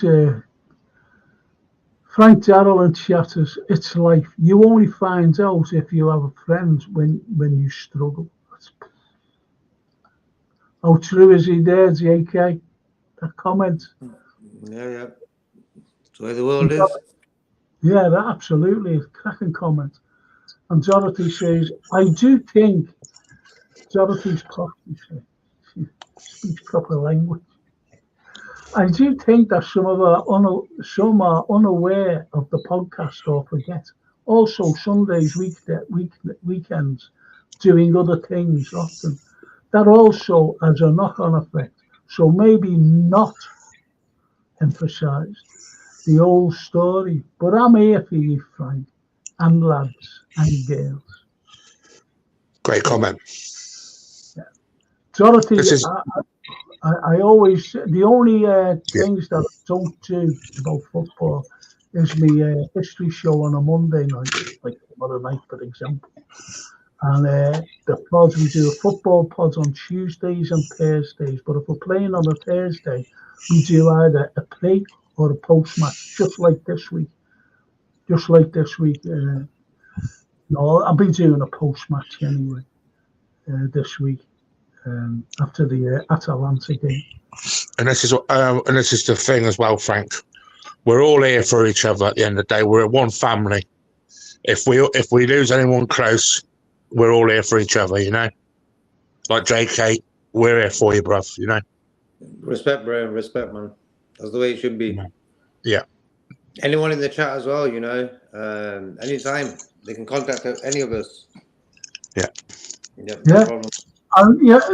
What I've been saying, JK, haven't I? If you ever want to come on, like on the panel as a guest, just let us know. We'll get your details, send you out a link, and you can show your big handsome face or your big pretty face or whatever. And this is what I mean. I can talk to Frank. About anything. I can talk to Frank on the phone whenever I want to chat. He's there, So is JK. And don't forget, JK is grieving, by the way, because his best friend was killed only a few days ago. And it's been shocking. But all the people on there were so sympathetic the other night when I said why JK wasn't on, because they asked about him. Where's JK? Can you do me a favour, Frank, and give JK my number? Yeah, of course I will. Cheers, mate. I'll give it next year, JK, so you'll be all right. You'll get over the shock. Yeah. And my moustache. Get over the shock. Anyway, look at this name there. The first time this lad's definitely being on here. Origami. We just want our loved club. Hang on. We just want our loved club want the Premier League title again. It's very close because just little step again for reached. Hopefully we can still make it. You never walk alone, and a big heart.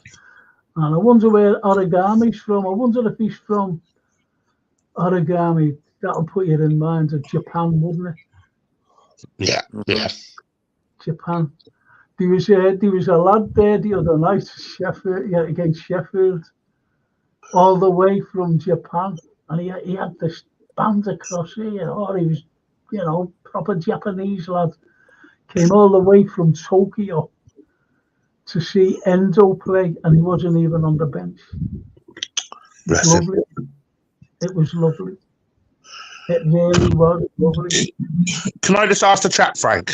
Ask the chat in, to write what they think on this. Were all the fans on the chat, what was your expectations at the start of the season? Where was they expect us to finish?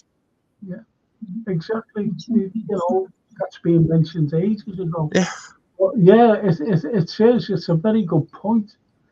As I said at the beginning of this show, I just hoped with all the new midfield and everything else that we'd finish in the top four. I wanted Same here. Champions League.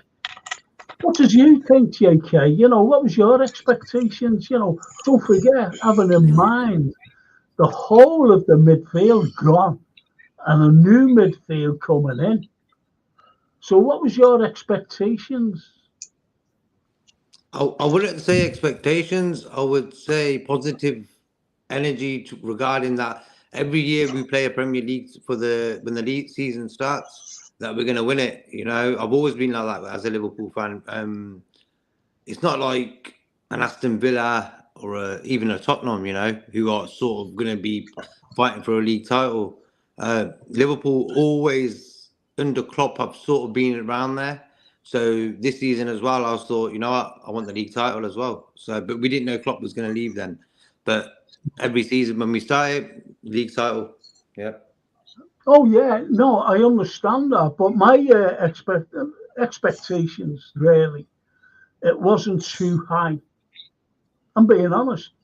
We changed our whole midfield. So I said to myself and Francine, my daughter, I said, do you know what? If we finish in the top four, it'll be wonderful, be fabulous to finish in the top four with a whole new midfield. And then, we went through after a few games, say like 6 games, I said, listen, we're only gelling here and we're doing well. We're only gelling. These players are getting used to one another. Normally it takes a full season. And I said at the time, if these lads are still together for next season, I think we could go places. But look where we are today. Bloody hell, we're top of the league. We're going for the Europa Cup. But we still got a trophy in the cupboard, haven't we? We've got a trophy already. And my expectations have been blown, whether we win the league or Europa Cup. Because we will finish in the top four. It's been proved, hasn't it? Yeah, at the start. So go on, JK. No, go on, bro. No, I was just going to say, at the start of the season, I thought we'd struggle to get into the top four. That was my thinking, that we'd struggle to get into the top four. And anywhere better than, like, if we got into the top four, that would be a remarkable season for me. And we've not even played great football. People need to understand that. We've not even been that good. Yeah. And look where we are. And we haven't only been playing against teams, we've been playing against refs, we've been playing against the likes of VAR. Yeah. That's what we've been playing against. And also the injuries come into the equation. And that's what makes this football club great. This what makes Jurgen Klopp great. This what makes all these players great. Unbelievable. Unbelievable squad of younger lads coming in. Look at Bradley, for God's sake. And Kwanzaa, look at him. They came in to do a job and they've done it brilliantly. You know what you were saying there, Frank, about we were against VAR and stuff. We're also against the teams, because the same Brighton that was at Anfield last week wasn't the same Brighton against Arsenal yesterday. Yeah. You get me? It's like the teams sort of tone it down against Man City. Like, there you go, here's the keys, come in. But against us, for some reason, they definitely get a goal, and they try their hardest to get something from Anfield or whenever they're playing us. Look at Man United, terrible all season, but in the games against us, they were more mentally ready for them games. They got two wins? No, one draw, 2 draws and 1 win, where we lost 4 points against them guys. Exactly, JK. That is a spot-on comment. And you also look at what happened in midweek. You look at Aston Villa, how they deliberately set up to lose against Man City, and yet they saved themselves for the Brentford game to put a full-strength side out. Mm-hmm. Disgusting. We'll see how they do next week against Arsenal away, Villa. Let's see how good they are then. If they get a result, then you can say, you know, they can get top 4. I'm just a bit surprised in the way they've been playing recently. Yeah. Well, yeah, and Tottenham won today as well, so they're going to want to try against Arsenal next week, surely. Yeah, exactly. Yeah, but will they? And you've got Justin F. Anti here. He says usually when a result isn't perfect, my problem is like Klopp, not feeling the media. And real Scouser, Drifty from Coppers is the worst out of them 3, in my opinion. Cal and Matt are cool. Yeah, because he is controversial, to be honest, as old Drift. Yeah, he is. And yeah, so I don't know. I'm Ludovic. I know. Great point, Frank. Liverpool midfield is new. Klopp said in mid-season, our midfield is ahead of schedule. Absolutely. And they are. And I said that at the beginning of the season, to be honest, Bear. I really did. Salah was very selfish today. Very, very selfish, says Ludovic. And Chris says, invisible, fickle fans and media in January day, Arsenal couldn't score. And that's true. Remember, he was saying, they'd have to buy a centre forward, you know, a goal scorer. And look at them now, they just haven't stopped scoring. And we didn't lose because of Quansah, says Dustin. Yep. We didn't lose at all.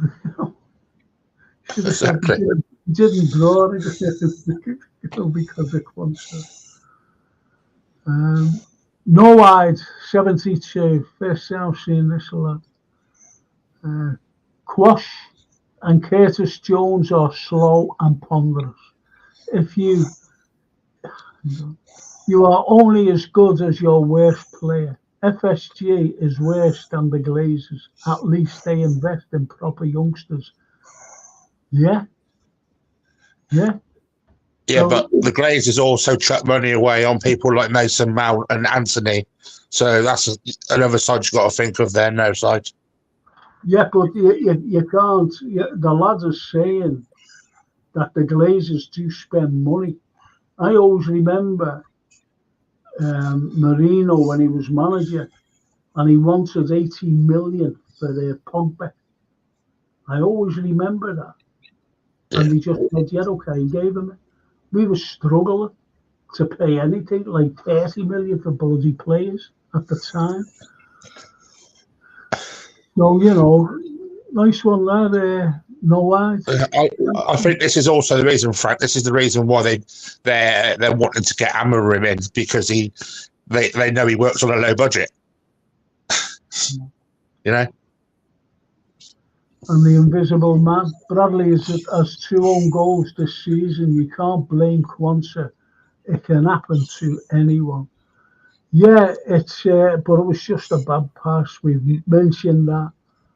What I did mention, you know, that he was naive.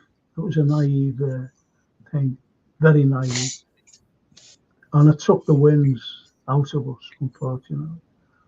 Or took the wind out of the sails, should have said.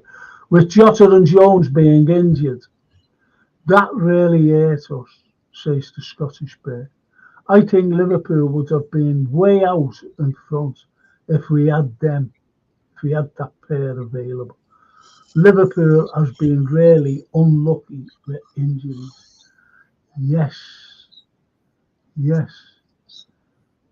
Elliot always looks like someone is tearing his elastic band when he is on the bench. Yeah, says the Charlie Wood.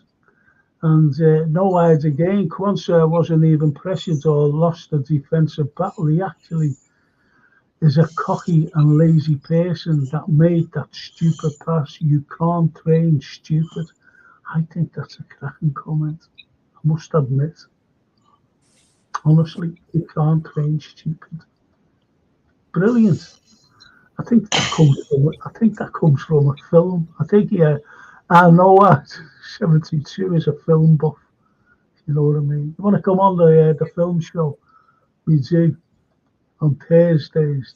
Oh no, it's Wednesday nights now, isn't it, JK? Yeah, I think so. Yeah. Yeah, but the thing is, Kwanzaa doesn't do that every game, so he's not stupid. You know what I mean? Oh no, I know he's just putting in. You know, you don't do that. You don't train stupid. The lad did say that he is a great player, by the way. He did say that. And he is a great player. He's a big lad, and he hasn't filled out yet. Wait till he fills out, he'll be a beast. He'll be a beast. And can I say, absolutely. Oh, let's just hope he don't get these growing pains like Stefan Bajcetic did.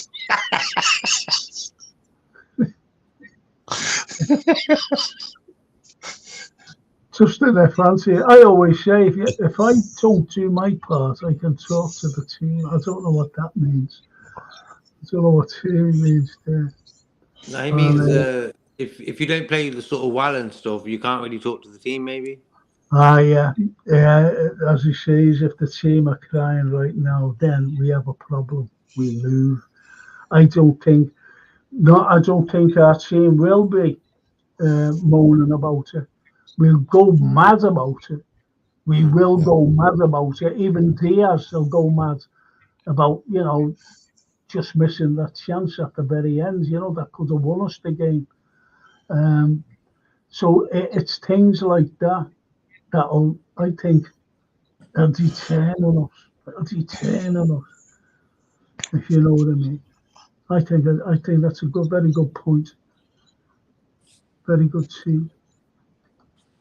Chris Dix, the focus will be on young Gerald, in brackets, who has played in several big games, final two, very well, close brackets, but we could and should have been 3-0 up or 4-0 at half time. Totally agree. And the Redbird teams up their game against us and lay down against other top teams. That's what you've just been saying, Daryl, isn't it? Yeah. It's like the thing that bothers me at the moment is that we've not beaten a top 6 side this season, and we're still up there fighting. Yeah.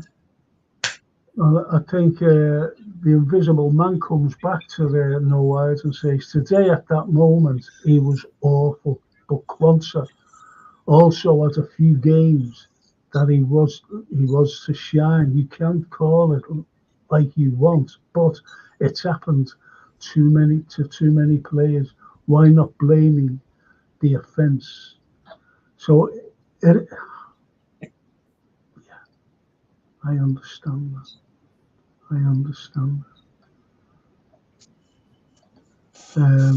Chris Dix, Frank's channel boss, also Jamie Phillips boss, says the Redbird. Thank you so much for that, Redbird. Thank you. Bonkers. I didn't know that. Has he died, Joe Kinnear? Yeah. Joe Kinnear, right? Oh, no. It's horrible. God bless Joe. Yeah. Joe Kinnear, right? The Scottish Bear says, guys, don't you think a lot of Liverpool negative comments is a realisation Klopp is leaving? Some of the fans are hurting and desperate for Klopp to win the league in his final season. What do you say about that comment, JK?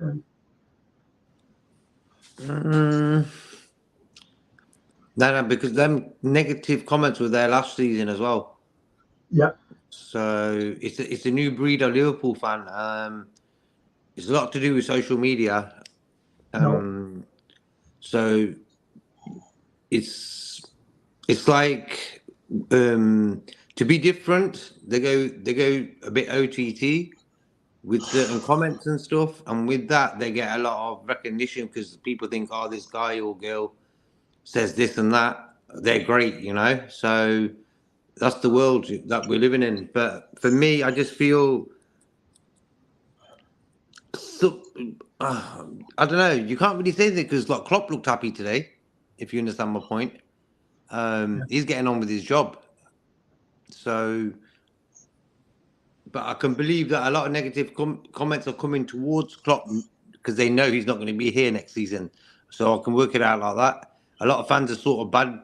Anything that Klopp might not do right, they'll sort of say it more now, knowing that he ain't going to be here for soon anyways. Well, I think, I understand that. And my belief is that we want to win the league whether Klopp's leaving or not. You know, we're not doing it for Klopp. We're doing it for the team and the club and the prestige of the club. Liverpool Football Club. That's why we want to win this league. That's why we want to win every trophy available. It's not just because Klopp's leaving. To be honest, that's just my opinion. But you know, yeah, we'd love to win the league for him. We'd love him to go out on a high and leave a legacy. I think JK's hit the nail on the head with that comment, fact, to be honest with you, because also you're like a lot of our fan base, probably over half of our fan base are already thinking about next season without thinking about what's actually happening now. You know? Yeah, of course. And you know, next season we're bringing in if Amaran does come in, we're bringing in a manager who's coming into a league that is so much harder than the Portuguese league. So much. And, you know, I'm not saying that the lads is going to come in and do wonders. I'm not saying that. And you get other fans also saying, well, I wonder if he'll bring so-and-so, you know, Tom, Dick and Harry with him because they'd be great for Liverpool. You've got to understand that the new manager will have to ask the owners if they'll spend the money. And the owners, as you know, will say, no, if you want to have money, sell a couple of the players. And that's the way they look at it. And that's what you call the model of the owners, the FSG. And that's why they're bringing in Amaran in, because he works on a low budget. To all the fans that think we're going to get a big windfall, it's not going to work like that. Well, the lose a bit. Yeah, there's a cracker. Klopp is leaving because Edwards was coming back. Klopp wanted full control. Klopp had full control. And, you know, the big boys upstairs, like any big boys upstairs, didn't like it. Hence, the coming back of Edwards, whom he had a massive fallout with. And that's right. It wasn't when we got told in January that he was leaving. It was long before then. It was last summer when Edwards was talked up. Scottish Bear, the negative fans are on the same negative fans from last season, Tony, what you said, Darryl, and a few other seasons. It's mainly the modern day so-called fans who want trophies every single day, sitting on. The only time we're negative, you know, talking about us here, is when, well, not really negative, but, you know, criticism aimed at the owners, for example. I said, didn't I, 3 seasons ago, we needed 2 midfielders. 2. That was 2 seasons ago. Think about it. 3 seasons ago now. 3 seasons ago. If we had got them, we could have done more. We could have won another Premiership, especially in the quad year. We would have had the legs and everything else. We could have rotated in certain positions with quality players like we can do now. That's why we're sitting up there. And I think Klopp leave because he wants a rest. That was a statement, and of course the fans wish that the team will win the title. Invisible Man, no, he's not leaving to have a rest. Believe you me, you just don't come out and say, "Oh, I think I'll leave now." You don't do that, fella. There's a lot more to it.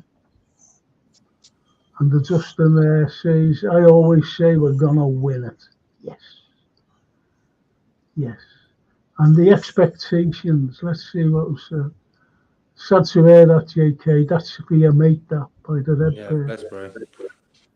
And Lee Wizkid, top 4, that was his, that's what he wanted. TW, the title challenge, he wanted the title challenge. And as the Dust said, I always say we were going to win it. And that's all positive, isn't it? John Conway, top 4. Top 4 says the Scottish Bear, Europa League. Top 4 was my realistic expectation, says Paul Turner. And Lee Wizkid, I always say we will win it, though.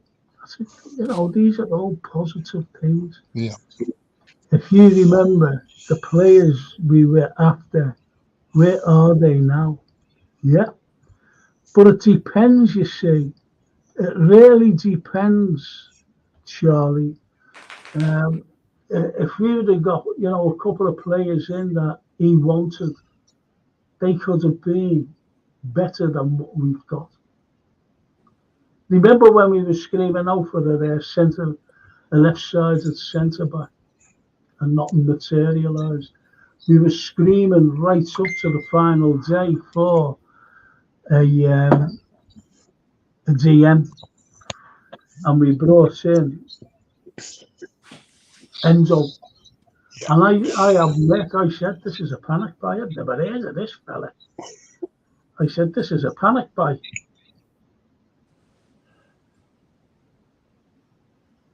And with Endo, Klopp wanted him 3 years ago prior to this, and the owners said no because he was too old at that time. But they let him have him when he turns 30, which didn't make any sense to me. Just as a message. Go ahead, carry on. And at the end of the day, you like we bought in Dom and we bought in McAllister. They were Fabinho, Milner, 2 replacements. You obviously bought in 2 other players, which were signings which you didn't expect, in Gravenberch and in Endo, which were obviously to replace Keita and Chamberlain, who didn't really play anyway. So, to be fair, we've only really bought in 2 midfielders that we actually wanted. And the other 2 were, one of them was a Linda's buy anyway. And we all know what happens when you works out when you have Linda's buys. Yeah. So there you go. JK. Yeah. Okay. Yeah, look. No, this is Ludovic. What a name, Ludovic. They want Amarim because he has a good eye for talent. I think he needs it more than a good eye, to be honest, for talent. And it's whether he can bring that talent here. It's the whole of the thing. He's a low-budget manager, Frank. That's why FSG brought him in. Yeah. Redbirds, we have some great proper youngsters. Dans, Stefan, Quansah, Clark, thanks to our academy manager. And Norman. What a performance from McAllister. Brilliant he was. I never expected to challenge for the title this season. Keep going, Reds. The hill always has bumps along the way. What a comment. Yeah. Exactly. What a comment. Brilliant, positive comment. Look And at Man McAllister City. was man of the match today. Man City haven't been great. You know, Arsenal as well. They've had a rough patch early on in the season. No injuries like us. But all in all, they haven't had it really smooth, Man City and Arsenal. So, No, you're right.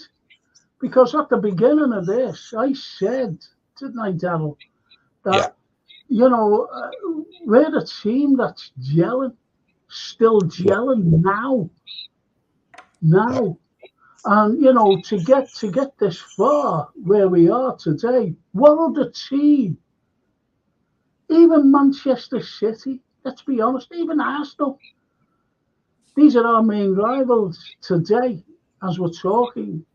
Just imagine if Arsenal did away with their entire midfield and brought new ones in. And Manchester City got rid of 2 players and they've struggled. yeah. Am I right? Endo and Mahrez. Definitely. Yeah. Thank you. So they've struggled. Just imagine them and Arsenal getting rid of the whole of the midfield and bringing new ones in. Do you think for 1 minute that they'd be up there where they are now? I don't think so. No way. This is what other people need to understand is you've had Alexis McAllister's been playing in a number 6 for half of the season and now been moved into the number 8 role. Yeah. It's like Arsenal wouldn't do that. Man City wouldn't do that, and Man City and Arsenal wouldn't have the balls to play youngsters like Klopp would. Because they wouldn't risk that bottle like Klopp does. Absolutely. Grinds my gears. Like when them 2 other managers, Pep and Guardiola, don't do that. And then they're saying they're the best 2 managers in the Premier League. No way. The realistic Scouser. Can you just talk there, boys? Because I really need to get myself a drink. Scouser, because Scousers are classed as everyone else's enemy in England, we know we are hated and looked down upon. I think that's a cracker. That he must be. That's the only one. He must be talking to somebody there, and he's right. That's why I don't follow England. Why should I stand next to a fella who comes to the Kop and their own ground, waving a big Union Jack and singing in your Liverpool slums? Yeah. These fucking divvies don't realise that we, Liverpool, is the 7th place best to live in the world. I don't know whether you're aware of that. The 7th best city to live in the entire world. Think about that. This whole country. It wasn't coming from Scousers, and it wasn't coming from down there in London. Yeah. It wasn't coming from that. It was coming from an international group of people who've been around the world looking at places. Yeah. And we're not the city of culture for nothing, Frank. No. Absolutely.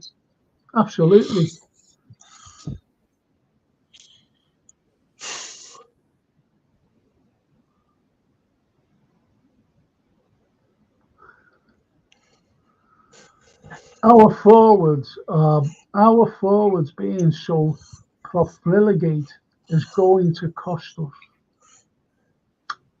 Fingers crossed, other teams will help us. I want you to comment the periods on that just while. Thanks. And a couple of other comments down there. Go to Dorothy's, please. Dorothy's and Norman's as well. Thank you. Just while I make a drink. Thank you so much. Sorry to put this on your shoulders or this burden. It's just while I die for it. Yeah, it's just I noticed about today's game. We had so many chances to score at least 10 goals. But when you look at the stats in the first half, I think we had 14 shots on goal. They had 0. I think when you look at Salah today as well, he actually played pretty well, I think. Just the only thing missing, the shooting boots, you know. So Darwin, did he really get enough clear-cut chances? Not really, but I just feel that we wasted a lot of chances in that first half. We should have wrapped that game up. We didn't learn from the FA Cup game we had against them. We did the same thing. Do you remember? We was all over them. Didn't take advantage of that, and then all of a sudden we've actually lost the game. That was going to happen today if it weren't for Elliott and getting that penalty. You know, if we lost there 2-1, it would have been a shambles. You know, Arsenal fans and Man City fans would have been even more happier if we lost today. We got the point. You know, the point's better than not having a point. You know, if we lost, it just messes up the rhythm. But I just feel the chances that our strikers got today should have done much, much better, you know. What do you reckon, Darryl? Yeah, I totally agree with JK on that one. But I also think, you know, like the biggest chance today for me was Dom Szoboszlai in the first 5 minutes of that game. That was, for me, the biggest chance we had today. That, like, even when we scored, like, that was the biggest miss today, I personally feel. And, like, the games against Sheffield United and Brighton, Liverpool were just concentrating on winning those games. But for me, I personally feel that was, like, should have beaten them more heavily to concentrate on getting, like, the goal difference at least back or level by, do you know what I mean? This is where it's going to cost us this season. And we shouldn't be relying on teams beat us. Liverpool just go out there, full focus, just concentrate on concentrate what you're doing. Don't worry about the others, you know? Just go play full throttle, heavy metal football. And that's what we should have done. As I just said, against Brighton and Sheffield United, we just was only worried about winning those games. It should have been on how many goals we should be scoring in them games. I think we missed a trick by in them 2 games we just had at Anfield, Brighton and Sheffield United. Yeah, they should have been like we got 2-1 against Brighton and a 3-1. That's pretty poor. Yeah. Okay, we got the 6 points. You know, that's the most important thing. But realistically, that Sheffield United game, how many chances we had? Same as again today. I feel we're making chances. You know, I just feel that our Darwin, Diaz, Salah, all 3 of them sort of guilty of not actually being clinical at times when we need them to be. I like the way Salah scored his penalty. Thank God, you know, he just put it in the corner, nice. But the amount of chances we had, and I think Elliott was great again, you know. But I feel that last kick of the ball game, someone needed to shout to him time. He had so much time there. He could have made a cup of tea, you know.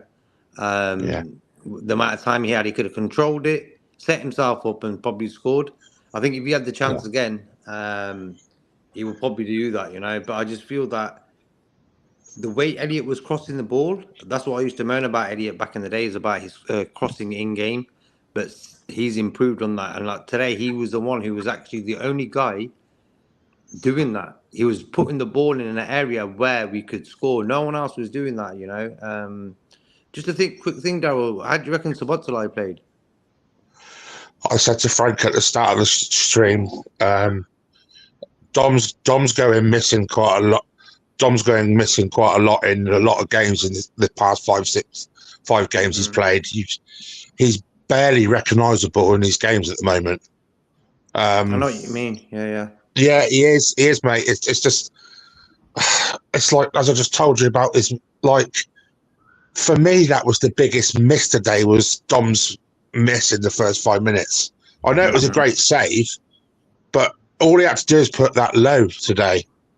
And that was a goal. We would have been 1-0 up. Then Diaz would have got that second. Game would have been out of sight. Yeah. You know? And like, it's like the common things we need to think about and the mentality is Arsenal. Oh, we played away at Sheffield United. We just put 6. They put 6 past Sheffield United. Yep. So now Liverpool's should be like thinking, we're playing at Anfield now. We should put 7 or 8 past these, and with Brighton, we should beat these 3 or 4-1. And by the time you know it now, we'd be top on goal difference. But all they're doing is just thinking about beating these teams. But we should have been thinking about beating these teams heavily, you know? Not just getting the results. You're speaking a loads of negative there again. This is what I'm trying to think there, Darryl. You know, you said about Dominic should have scored the first 5, but that was a brilliant save by the keeper. He hit it. And it was a great save. And if, you know, if he was a bit low, what if the keeper would have got it? You would have said, why didn't he, you know,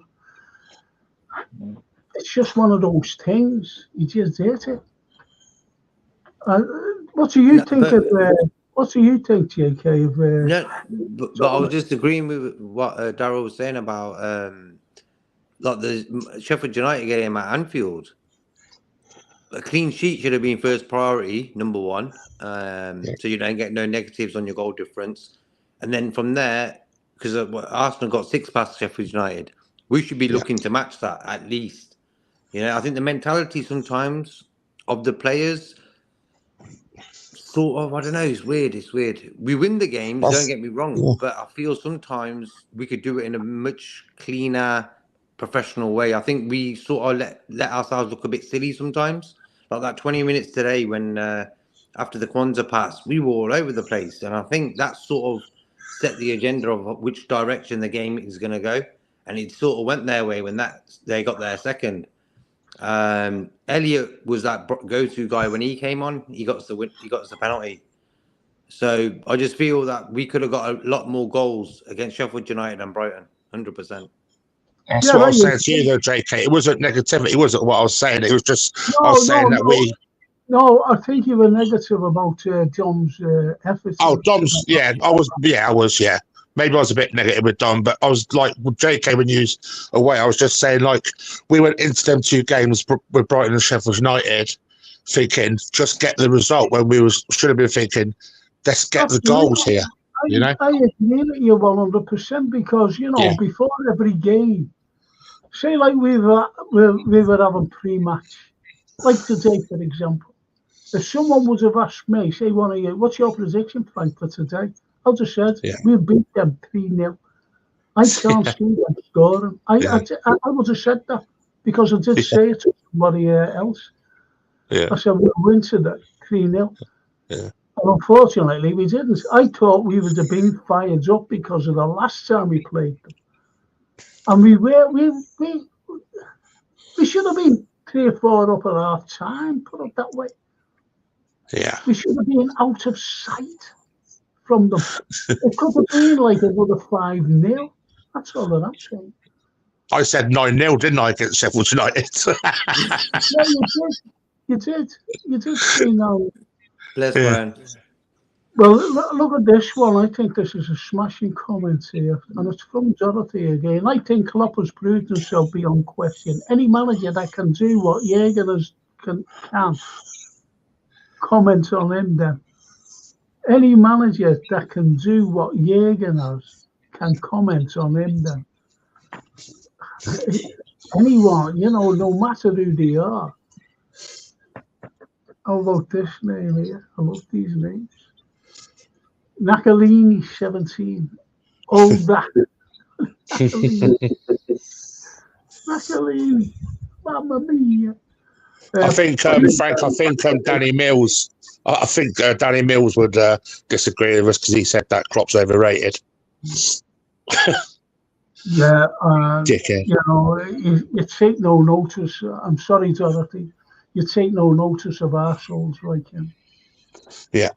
It's just a complete and utter waste of punditry. That complete arsehole. People remember creating a division in the fan base when there's no point, won't help. So try to be patient. Great evening, says Dustin F. Empty. Lyrics. Isn't that lovely? Yeah. Good evening, Dustin. Yeah, lovely.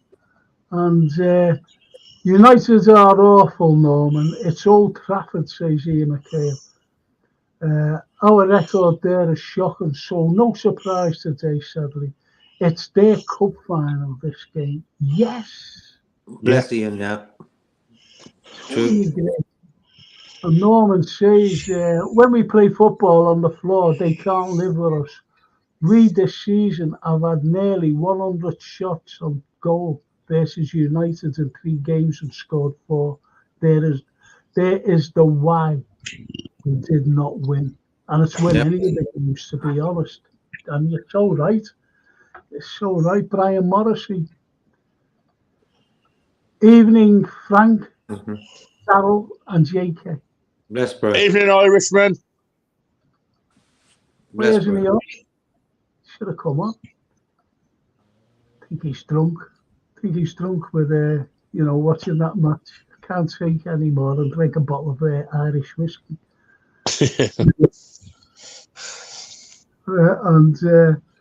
If we had won today, we would not have won the league. That's a very good point as well. If we lost, we wouldn't have lost the league. We drew.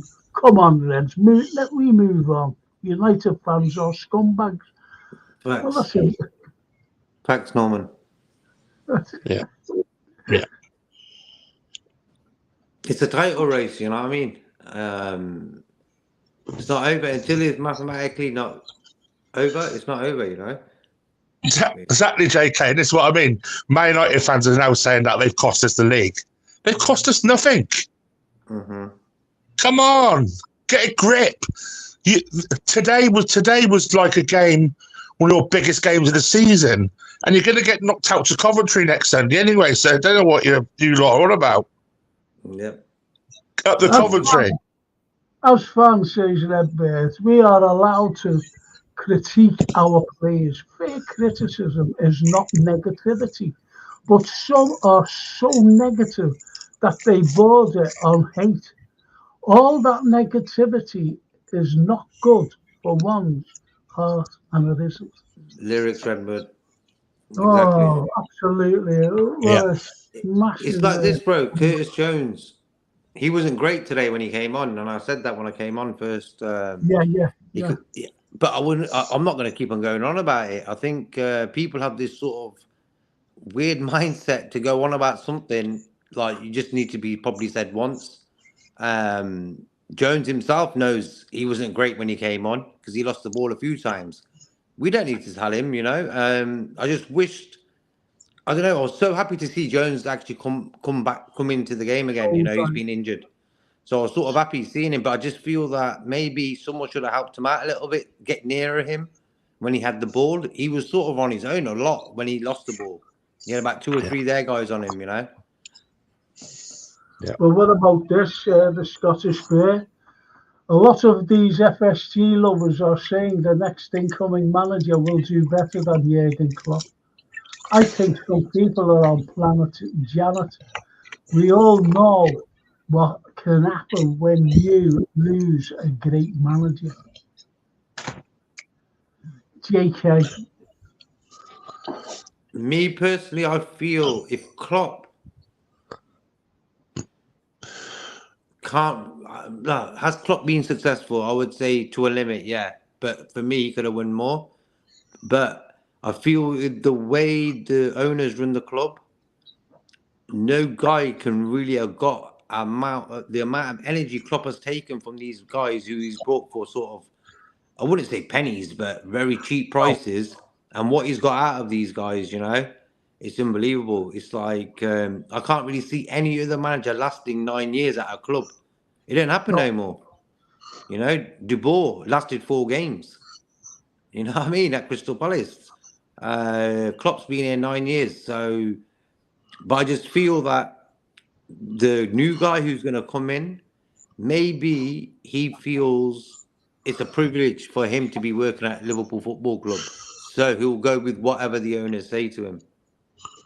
You know? Well, do you know my daughter, about the new manager, she's convinced that Xabi Alonso is coming here. Do you know that? She's convinced because she was looking at something today.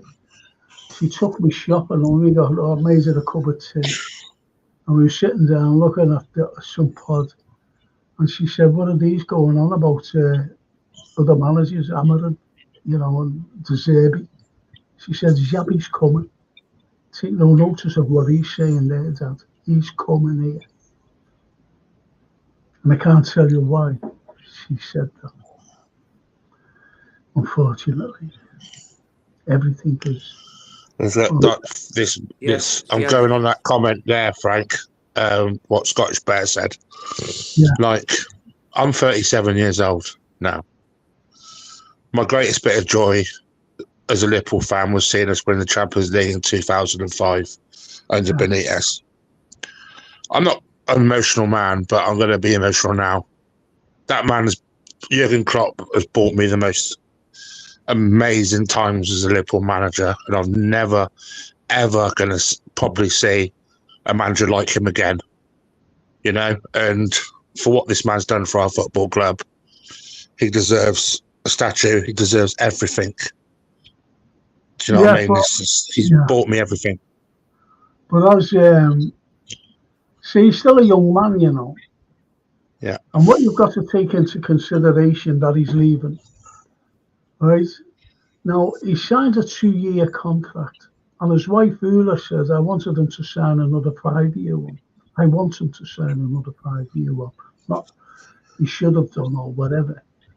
Now, you've got to look why he's leaving. All of a sudden, he's leaving. And he's had these young players, he's moulded these young players to take the stage. And he's seen this. And all of a sudden, he comes out and says, I'm leaving. Now, we all know why. There's a reason behind it. And it's not ill health. It's not that he's fed up with being at Liverpool, because he loves the city. He loves the fans. There's a book called, I keep saying this, called The Social One, because this lad who wrote it is an Athens, he's an Athenian, Marios Manzos. Now, Marios Manzos said that why Jurgen Klopp is the perfect fit for Liverpool, because he's just like a Scouser, and a Scouser who supports Liverpool, because he's a Red anyway, is Marios, and he studied him for years. Then he wrote the book, and that's where he says why he is a perfect fit for Liverpool. And Klopp knows that. Klopp's wife Ula knows that. We know that. You see? So then you'd ask, stupid spins coming out why he's leaving. Jurgen Klopp won't come out and say, I'm leaving because he doesn't want to upset the apple cart. He doesn't want to upset the apple. He doesn't want to leave Liverpool fans in a state of apathy. He really doesn't. Because if he came out and said it, we'd be just apathetic. And apathetic at some certain people. Certain people. And that's what it'll be. And if the new manager doesn't do as good as Jurgen, which he won't, I guarantee you. This is why the likes of Xabi Alonso would have been given time, because he knows the city, he knows the fans, he knows the club, because he played for us. And that's why I would have wanted him over anybody. And we would have given time. But if someone comes in and does awfully bad, I guarantee you, that won't be me, it won't be you, JK, it won't be you, Dad, it won't be the people on here. But what they'll do, they'll turn on it, I'll guarantee you. And this is what I think with like the Xavi situation is like, if you were Xavi Alonso and you were told that you're not in the top, not on the list to be Liverpool manager, how would you feel? How would you feel? You'd feel hurt, wouldn't you? You'd feel devastated, knowing that you're not their choice, And we all know, FSG have done a number over on Klopp. We know that as fans, they've done a number on Klopp. Yeah. So that's the way it is, isn't it? Yeah. He's been disrespected, and that's what we know. Yeah. Of course he does. Of course. Yeah. JK's got a goal now. Yeah, it was great coming on, seeing you guys. We've got 2 games this week. Let's get the wins in them 2 games for sure. Yeah. 2 wins. Absolutely. Sorted, boys. See you later, JK. Thank you. Take care, guys. See you, JK, mate. Sit down, mate. Sit down. What a man, eh? Yeah, legend. He is. He's a lovely fella. You know, he's very feeling because with his mate being killed, he went straight down to his mother. And I was chatting to him on the phone. And I said, you know, about his mother. But his mother only had that one son, no other children. And he was killed. You can imagine, there's only her. You can imagine how she feels. I said, get around to see his mother. Please, you know. He said, I will, and he did. Yeah. That was it, you know. And it must have been hard for him. Must have been hard for him to come on tonight as well, you know. Very hard. Yeah. Very hard. Very hard. Respect. Yeah, absolutely. And Ian McHale says, we needed our forwards on the point today to finish the job off and learn a lesson from 3 weeks ago. Unfortunately, it didn't happen. Just got to accept it and improve for the next one. Excellent comment, Ian. Excellent comment. And Diaz near the end was a bigger miss, in my opinion. Yeah, I agree. That's what you said there before about Sobozla. Dom's, yeah. Well, John has an easier chance from the first one that he had when Robertson put a crossover and he hit it with his own foot. You know, he's in front of the goal and it went wide. That's when I said, we're going to stuff these after that. After that miss, I said, we're going to stuff these. Yeah. You don't have a top-class centre-forward, says Brian Morrison. Yeah. And Liverpool and Glasgow are the finest cities in the world. King Kenny would agree with me. I've always said that, Scottish Bay, always, because I had 2 mates when I was working down for a season down in Torquay. And, you know, I was a young man, 19, 20. I went to the Torbay Hotel, never forget this. And I said, have you got any jobs? And this fella, well, I had, he said, are you a barman? And I went, yeah, do anything, mate. And he said, can you do cocktails? I said, yeah. So I went in and I met this Scottish fella, old man. And he said, where are you from? I said, Liverpool. He said, oh, okay. He said, that's good. Anyway, I got the job, and he was showing me all the ropes. The unfortunate thing was, every time I was getting the you know, like your kitty, what you had for the tills and that, I thought it was mine. I used to go home, I used to be bringing all the lads out for the berry to clubs. Got the sack after a week, got no wages, and the Scottish fella said, I always remember, he gave me £1 note, and that was a lot of money then. He said, Frank, he said, that wasn't your money to take. It was supposed to go in there. I said, but I didn't know. And cocktails, never heard of them. Pims and everything. Can I have 2 Pims, please? Yeah, sure. 2 Pims, filled it up to the big glasses. And the Scottish waiter went like, barman, you don't put it on. No, I don't know. But you're hammered as well. Yeah. And 2 Scottish lads from Torquay, we used to lodge together.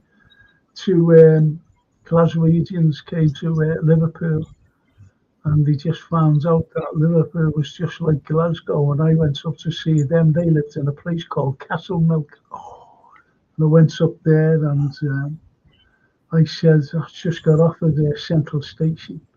I said, it's just like getting up at Lime Street. And they turned around to one another and said, we said exactly the same to each other. Lime Street was just like Castle Street. Central Station, rather. So, yeah, you're right. And even our kids, when he worked away, he always met up with Scottish lads. Always. And he said they're just like scouts. Taking the foot off the pedal, says Dorothy. We'll settle for that instead of capitalising on the goals scored. Yes. Jota, says Ian McKay. Jota is such a huge miss, as he has the composure and control to finish chances off, similar to how Robbie Fowler did.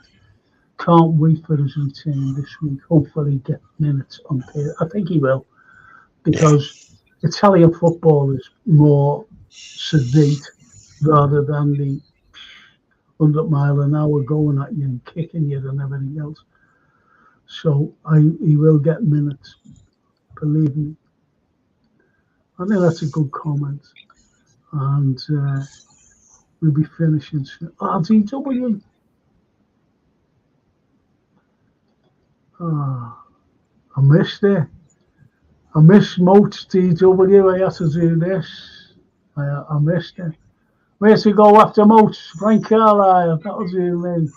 DW. I hope you weren't too upset at the result today. At least we're still there. We never got beaten. This is the main point and the main pain. We didn't get beat. Yeah. And we could have won it in the end. And we came back from being 2-1 down. That's it, man. Salute. Mentality monsters, guys. Yeah, absolutely. Just imagine though, if Diaz would have scored that. Oh.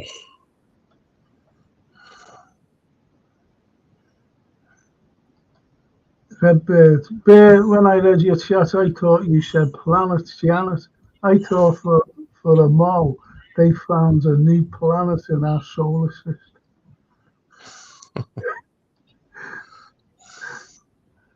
Frank, I don't call United fans scum for no reason. In the past, I've been spat at, told I'm a murderer, and sang sign on.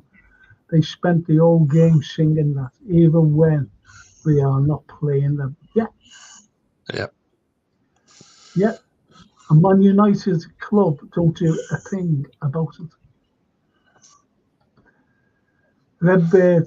Frank, remember when I said the talk of Alonso not coming was LFC's way of keeping everything on this quiet? I still think he's ready. He's already agreed to join us. And all this talk about Amaru. Yeah. Ian McHale. Frank, I like Tom Cruise and Cocktail.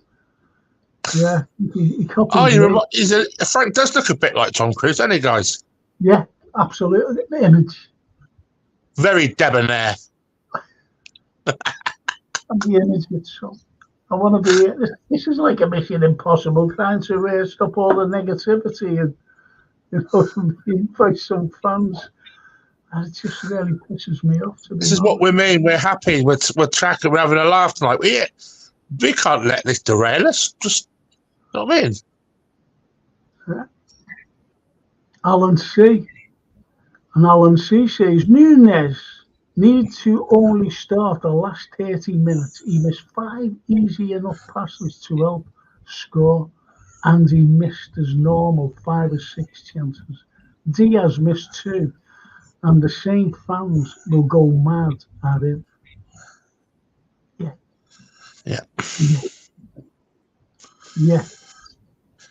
And, he agrees, the invisible man. Yes, but it's only Núñez to blame. It's also Diaz and Salah far from his peak performance. And today he was awful.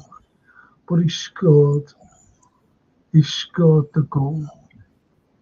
He scored the goal. I can imagine the Scottish Bear. I can imagine the Scottish Bear laughing his heads off. Brilliant story, Frank. Castle milk and cocktails. they were all going out one night on a Saturday night while I was there, because when I went up to see those, they came to mine. Well, you know, when I lived with me mum, and she made them welcome. She stayed the weekend, and I went up there the following weekend, and God blimey, Saturday night out. I'll have to write a book about it. Incredible. Where are you going? The big sword he had. She said, don't be worried. Don't be up. We eat comfy. I said, Liverpool. Liverpool. Good tell me. Anyway. And Norman said, who does the invisible man look like, Frank? Looks like Devil. JK. JK, yeah. It's a JK. So listen, Daryl, you know that was doing a tale. Are you confident about Atalanta this week? Yes, definitely. We're at Anfield this week. Confident that we can score 3 or 4 goals, put that tie to bed already. I think we'll show a little bit of anger towards them on Thursday myself. Hopefully we'll see Jota back. Hopefully we'll see Trent on the bench as well. That'd be lovely to see. I think we'll be on fire this week. I really do. What about Alisson? Would you like to see him back in goal? What are they saying? Alisson's back on the 11th, so yeah, he should be back, shouldn't he, on the bench, or maybe he might start this game, just give him some minutes in his tank. I don't know. Personally, I'd love to see him in goal. It'd be lovely to see him there. But I just think we go out on Thursday, and I think we get the tie done. Would you rather than it being away first, or you're happy with them playing at home first, get the tie over and done with? Yeah. I'm happy with them playing at home first leg, because I think if we was playing away after the Man United game, I think might be a little bit cagey, like going into that game. But as we're at home after a Man United game at Old Trafford, I fancy us to get 3 or 4 goals this week. Well, what about that's fine, because we've got them all these bloody games ticking fast now. Yeah. And they're playing twice a week. Twice a week we're playing. We were unlucky today. We should have won it, and that's the main thing. We should have beaten them. And it is disappointing.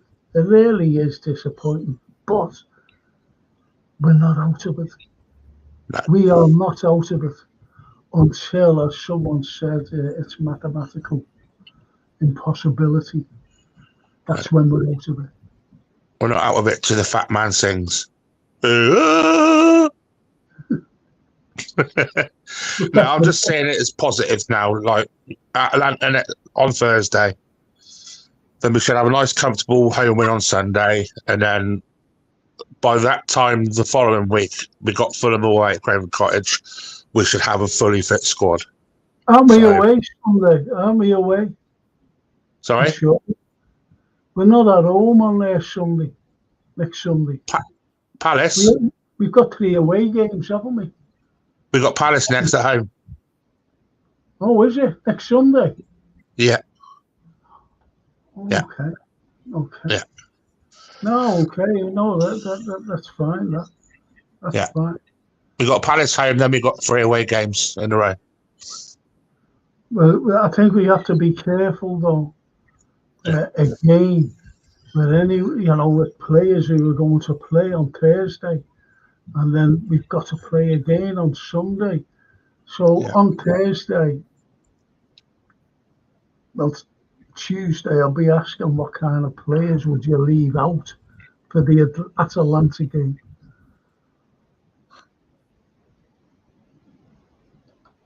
And I have a unique look, not the same as anyone says. the invisible man. We've got two invisible men. We've got JK, the invisible man 1, and this lad, the invisible man 2, and you, I'm here. invisible I'm here. man. In a sketch. I love a unique. Hang on. I have a unique look, not the same as anyone. And Bob Paisley, the greatest. I totally agree with you. You know, we all love Klopp or what he's done.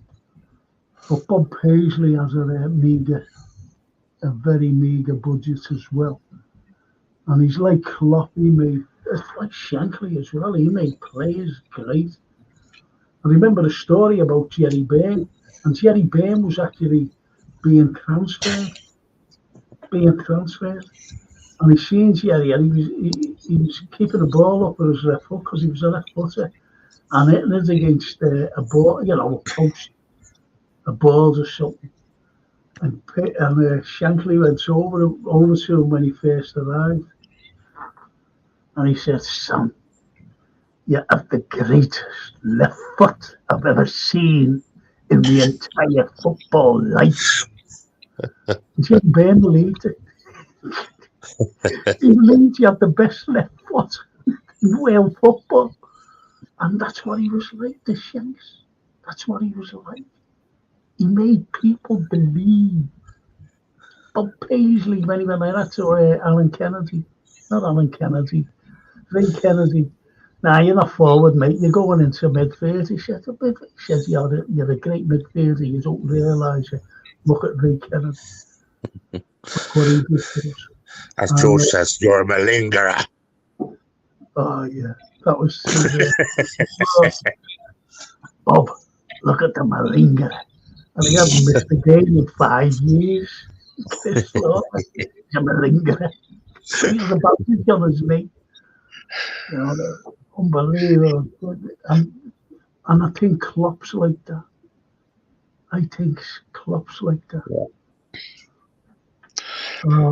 And Norman says open to go the Palace game. And Paul Turner, my favourite. Open to go to Paul Turner says my favourite era of mine was the Paisley one. Loved the 70s. Great memories. You know, when you think of going to 3 European finals in the 80s, you'd already been to 1 in the 70s. That's me. Going to these finals, going to games, you know, freezing cold, you know, playing West Brom on a sleety Tuesday night, a sleety, horrible night in February when we were playing West Brom. I got the earache, that's how I remember it. Yeah, the wind was howling. I was in the stands. Best time I've ever been in the stands. And I had the earache. It was horrible, you know, for a few days. That's when I fell in love with Jurgen Klopp. When, like, I really fell in love with Jurgen Klopp is that day when we played at Anfield, when we drew a West Brom 1-1, and Divock Origi got that equaliser, and Klopp had him like doing a lap, didn't he, of honour at the end. That's when I fell in love with Klopp. Yeah. And the Invisible Man says, yes, Thursday, Sunday, and again Thursday, 3 games in a week, and another one Sunday. 4 games in a week and a half. Very tough schedule. You're right there, the Invisible Man. And Anfield Road TV said we bottled it today.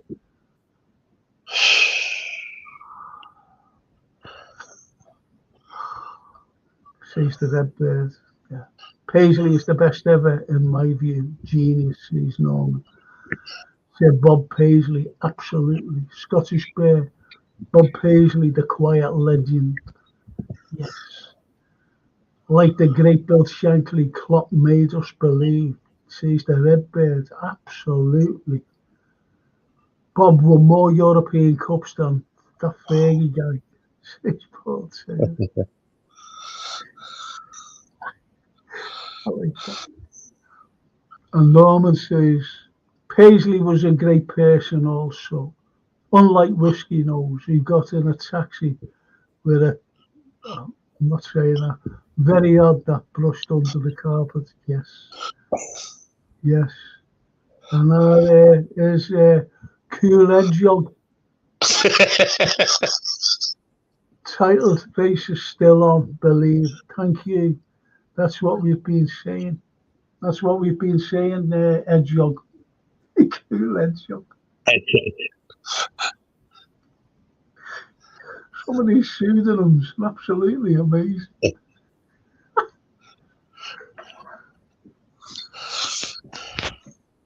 And the Invisible Man laughs and says, "Oh, two invisibles, so maybe it's not me."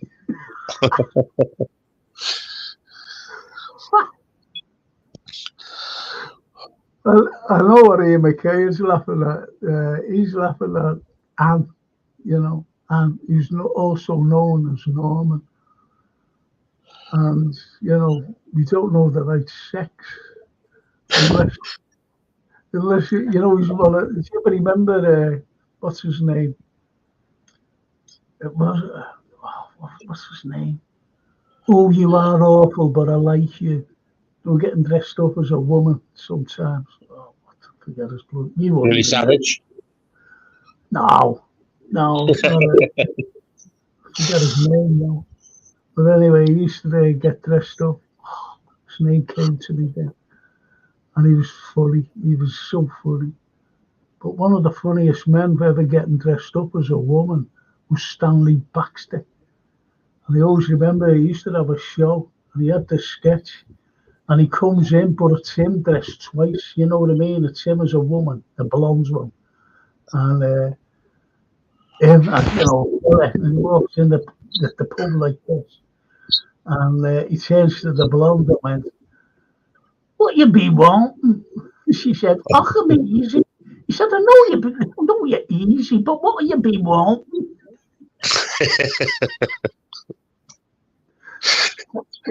You can't say things like that. And Dick Emery is right. Thank you, Paul Turner. Here we go, Dick Emery. They're all going on. Barry Humphries was good, though. Barry Humphries. Yeah.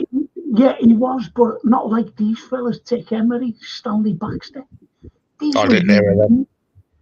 These were unique. And, Dick Emery. He was in a film with Sylvia Sims. What was his name? Anyway, he was doing this stupid, a comedy. It was Sidney James. It was like the Carry On team. Yeah. And he robbed a bank. Anyway, they went to jail for 10 years, and when they come out of jail, they hid the money in this oak tree. The big hole in an oak tree. They hid the money down there. So when they got out 10 years later, there was a police station built on the site. But the oak tree was still there, and a big wall around it. And they were trying every way to get over the wall. Anyway, Sidney James got this, harpoon, big harpoon gun, that you have on boats, going up Wales. And he had the big thing in it, And Sylvia Sims walks in, she was the Dizzy Blonde, and she went, "Oh, what's that?" He said, "It's a harpoon. We're going to go right over there into the oak tree and go across." And she said, "An harpoon?" And he said, "Yeah." "Why?" She said, "Where'd you put the worm?" On the end of it. As he explained that, he's going, "Where'd you put the worm?" Because it was a harpoon gun.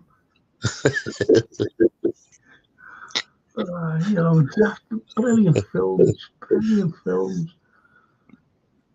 And our lovely Dorothy Dick Emery playing the vicar was, yes. Yeah. And he had those cheeks, didn't he?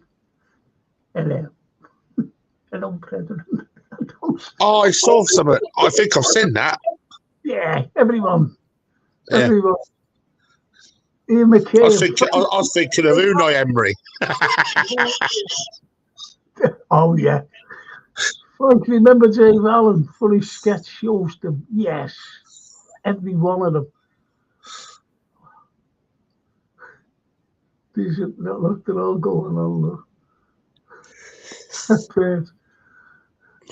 And anyone, can one invisible man say another invisible man? Fancy them having a conversation. You couldn't imagine them having a conversation, could you? Stop it.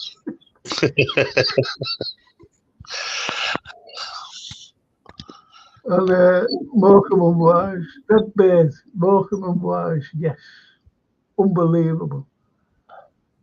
They just Charlie Day. I thought Cannonball, Frank. Yeah, they were good. Brilliant, Cannonball. Scottish Bear's Charlie Drake was also fun.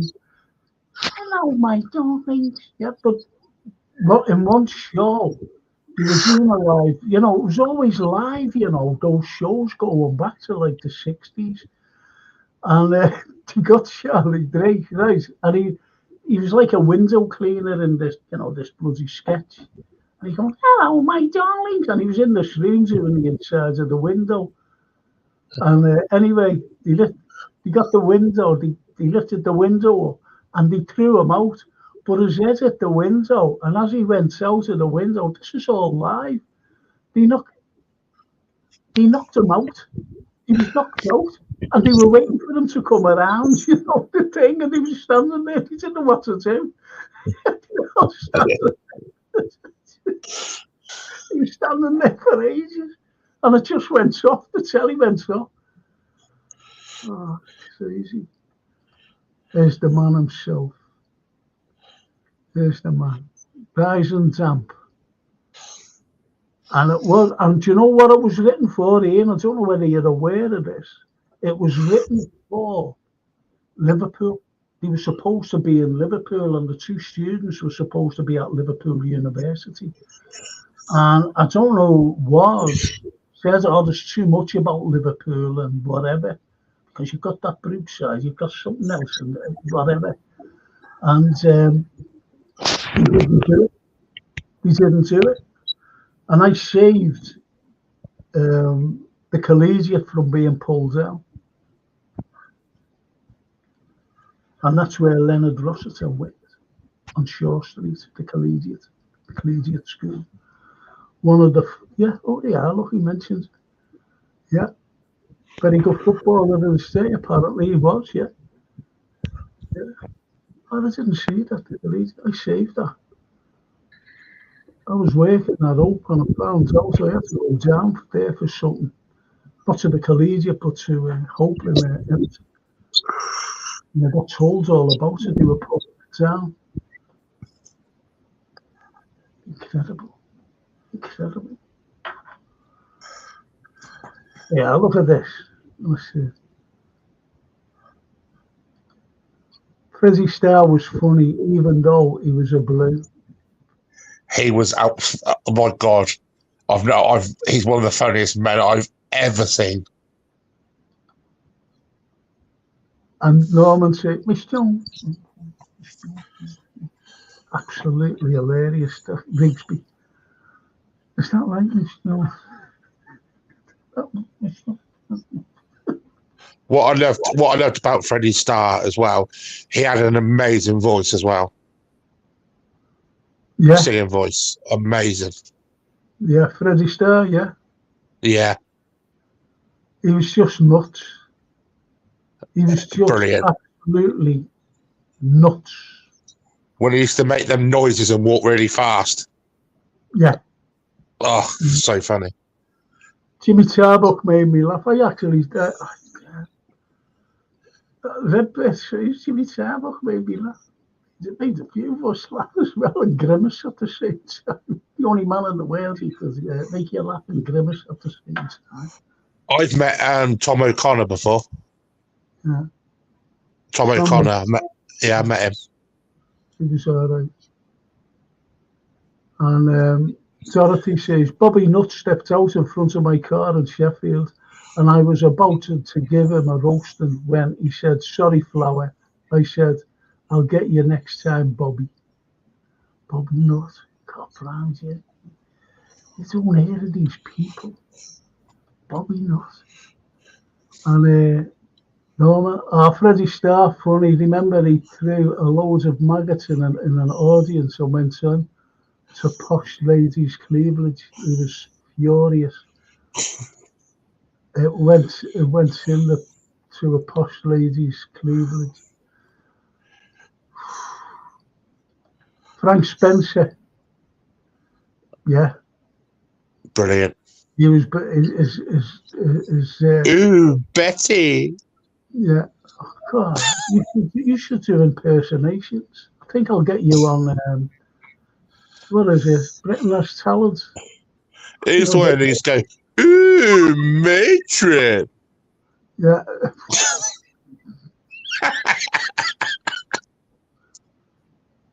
Redbeard, Faulty Towers. Benny Hill. Oh, Betty. Yeah. Great fella, Tim O'Connor was a singer as Will Darrell, a comedian and TV presenter, talented guy. Name That Tune was boss. I always remember that Name That Tune. And he went to this fella and he went to like 5 or 4 and this guy said, I can name it in 4 Tom. So anyway, the fellow went, I'll name that in 1 Tom. And he went, you sure? He went, yeah, Tom. Name that tune. He went, I don't know. I'm sure Tom wanted to give him a lecture. When I met Tom O'Connor, my mum said to him, name that tune, because he had a family chalet in Cornwall at the time. And that's where I met him. And he had a boat. He had a speedboat. Yeah. Faulty Towers. Benny Hill. You can't beat these. The Plank starring Tommy Cooper. What a man. What a funny man. Was he a Scouser? Tommy Cooper? No. Yeah. No. Right. No. He's in the army. Stevie picked him up at the Adelphi and he brought him up to Aintree, because he was going to national. And he said to him, can you come back for me? And he went, yeah, what time? But he gave him a time. He said, I'll be staying a little bit. He said, can you get here for 7 right on the spot? He said, yeah. And he did. And Tommy was waiting. And he brought him down. He said, thank you so much. And gave him his fare. He said, this is for you. And put something in his top pocket. And he went, oh, thanks, Tommy. And when he said, have a drink on me. And that's true. And he just got off. And that kid gets home, after working like a long collar the next morning. And he gets home after. And he couldn't wait to put his hands in the top pocket and he pulled out a tea bag. It was a tea bag to have a drink on. And that became a joke. But it was true. It happened to our kid. He said, I'd love to see him again. What was sad about Tommy Cooper, though, all the audience thought it was part of the act, didn't they? Yeah, I was watching it. I was watching that. It was live in those days. I love Tommy Cooper, still do. I went to the docs today. I said, I need some more sleeping pills for the wife. The doc said, why? I said, she wakes up. She woke me up. An exciting Tommy Cooper, yeah. Yeah. absolutely. That excites us. And that you should go on Britain's talent. Ricky Fulton, yeah, he was in the Porridge, wasn't he? Fulton. Oh, it was that Fulton Mackay. I might think I got that wrong. Mr. Graham Shy. Brilliant. Norman Wisdom. Oh, yeah. Mr. Grimsdale. Mr. Grimsdale. Unbelievable, that man. Unbelievable. And him and Mr. Grimsdale has one of the funniest scenes ever. Mr. Grimsdale collapses like that.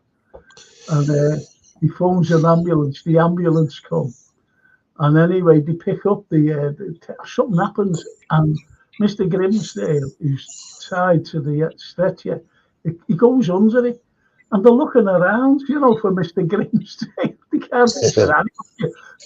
The ambulance fella said, it must be all right, he must have got up. And you should see them trying to push the way you can just go like that with a stretcher straight into the ambulance. Yeah. Grimsdale was at the bottom, and they said, it won't go in. He has to be pushing it in. Grimsdale's heads was in. Because he was under it. So stupid. Absolutely ridiculous. Did you ever like Manuel out of Fawlty Towers? Hey? He was brilliant as well. Manuel out of Fawlty Towers. Oh, brilliant. Amazing. Yeah, just a great show, that Fawlty Towers. They only did 12, but you can watch them all the time. Fools and Horses. Fools and Horses, yeah. Fools and Horses, yeah. You've got the likes of even Dad's Army. But if anything, I only go on the if anyone drops out, I don't watch it after that because I just watch the main cast. And I did that when that Uncle Albert came in because I loved the granddad. I thought he was superb. Even Hello Hello. Did you ever watch Hello Hello? Yeah, hello. I've got Last of the Summer Wine on now. Last of the Summer, I never watched that. I couldn't stand that, to be honest. Yeah, because I've got UK Gold and it's got like Fools and Horses, Last of the Summer Wine, Dad's Army. It like all connects like each show. Yeah. And the Redbird says, we were lucky, Frank. We got real comedians, not like today's PC BS unfunny ones. Yes. Yeah. And Ricky Fulton, Scotch, and I don't know. I'm sorry. Scottish player. Never heard of him, unfortunately. I always recall the big Ian talking about Chick Murray, and he said, Chick fell on the floor, and he said, what are you doing? And Chick said, trying to break a bar of chocolate in my back pocket. What about Alf Garnett? Do you like Alf Garnett, Frank? Yeah, because I think it was one of the only things to watch. You know what I never liked? Steptoe. Never liked. No, I didn't. I didn't like the Steptoe. I didn't like the old man. He used to do my head in. The two lorries. Yeah. On the buses. Now, come on, people. You see all these young girls with the mini skirts on. And you see that Jack. All right, with the big thing and the big teeth. Did you ever watch On the Buses? I did, because that's why I've got this. That's why I've got my moustache tonight. Oh, right. To represent him. On the Buses? Yeah. Yeah, he was the guy. What was his name? Will have you, Butler. Yeah. Yeah. But I'm talking about the Jack. Jack, you know, the mate, the conductor. And he was like, oh, yeah, we were decent like this, damn right. You know, I remember. oh, bloody, I'll behave yourself. Could have got a better look at there. Fella than him. Oh, Blakey was him, wasn't it? Yeah, Blakey. I love the Carry On films. Some funny films and characters in there. They were absolutely brilliant. Absolutely brilliant. This is what you should put me on doing, Frank. All this Carry On stuff, because I'm brilliant at doing all this. And I get you, Butler. Olive eating pickles, onions.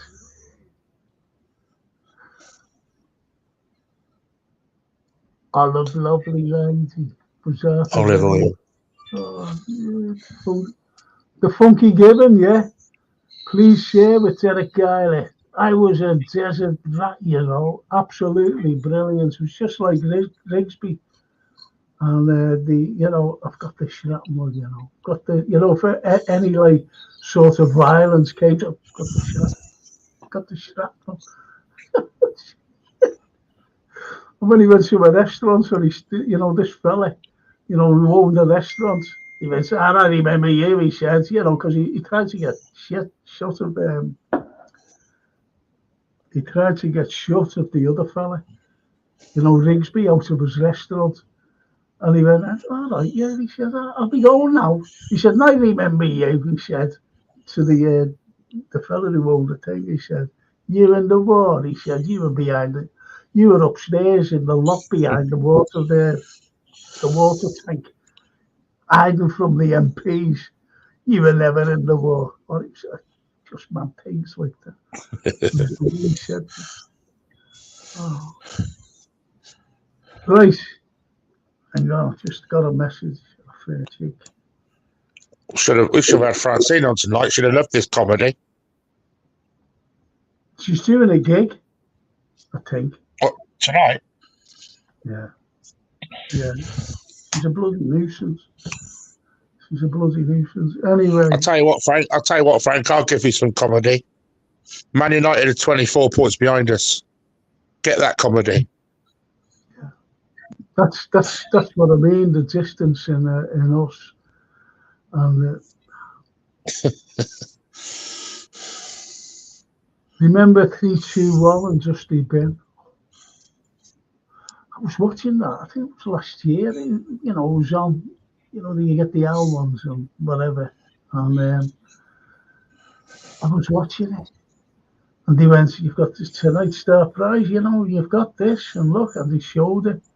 And what it was a DVD with a remote control, right? And this telly about that big.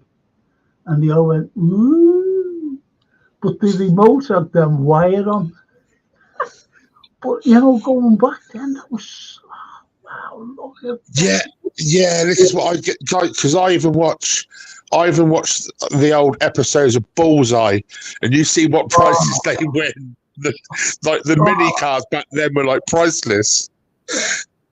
And I remember someone from, I don't know, I know it was landlocked, because people were complaining it was landlocked, you know, wherever they were from. And these were, you know, one of them speedboats. Yeah. And they said, yeah, look at that. Yeah, funny enough, miss.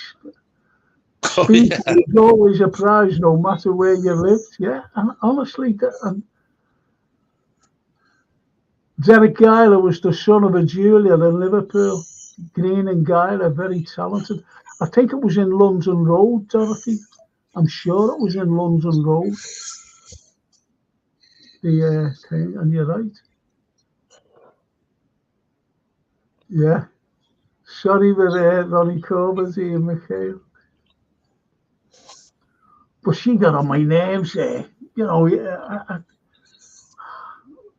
sorry. And look what you could have won. Remember that? What? Well, they used to say at the end, and they used to lose. And look what you could have won. Yeah. Look what you could have won. the Funky Given series, there was no footy on Sunday, so we had the golden shot and bullseye. Yeah. But that was entertainment, and this is what we were used to. Yeah. This is what we were used to, watching these things. And you wouldn't give it a second thought. Yeah. Paul Taylor, Mike Bassett, Wirral County manager. Yeah, Ricky Tomo. I love Ricky, man. If you ever see him, I'll get you the autograph. Yeah, you've got I love him. Phoenix Nights, where Peter Cade plays fire safety officer. Brilliant. But you could go on and on and on. You could go on and on and on. And Ian McKay say everyone's in a good mood now. The power of comedy. Yeah. Did you ever like Jim Davidson, Frank?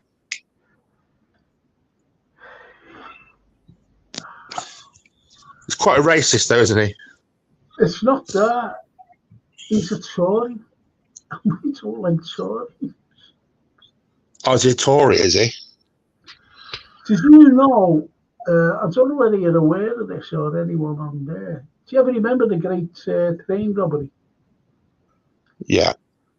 And Ronnie Biggs. Well, you won't remember it. You weren't born, but you've heard of it, haven't you? I've heard of it, yeah. And a fella escaped named Ronnie Biggs. He hired fellas to kidnap him in Brazil. Did you know that? Did they? He hired fellas, Jim Davidson. Bloody hell. To get him. Shouldn't rob the Queen's head. Yeah, look at that, Norman. FSG would employ Mike Bassett if he was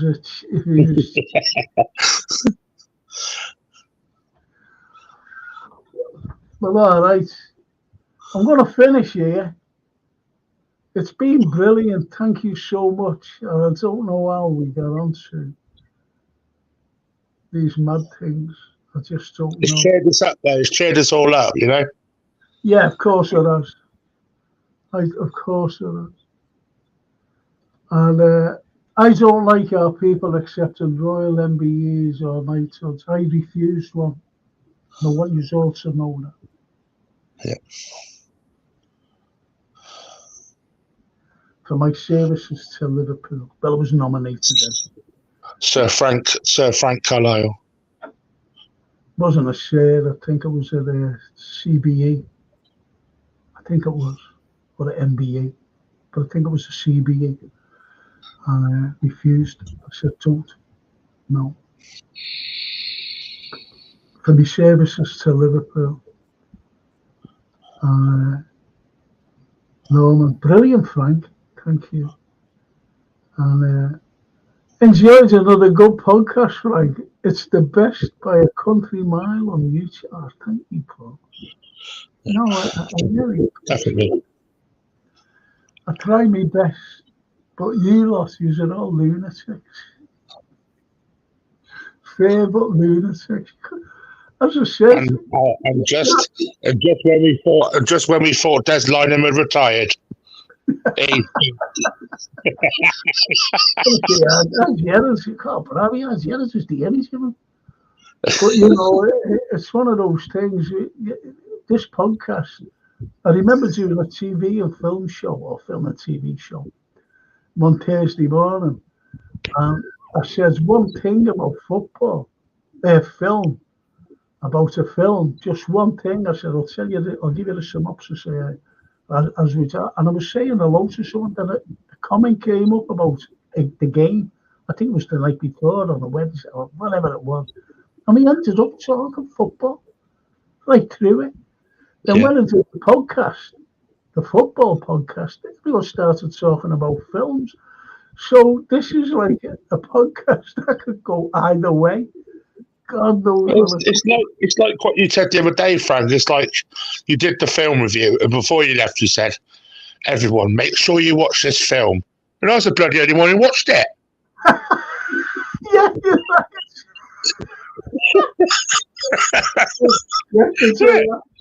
The day after, yeah. Oh, no. Okay, right. And everyone said next day, "What are you on about, Frank?" And you went, "I told you to watch it." I know, it's crackers, isn't it? And then you went, "Oh, you've ruined it now. You've all ruined it now."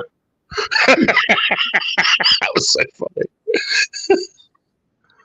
And the Invisible Man. Thanks for the stream, and let us share our opinions and also laugh. Hope you're for a better result next game.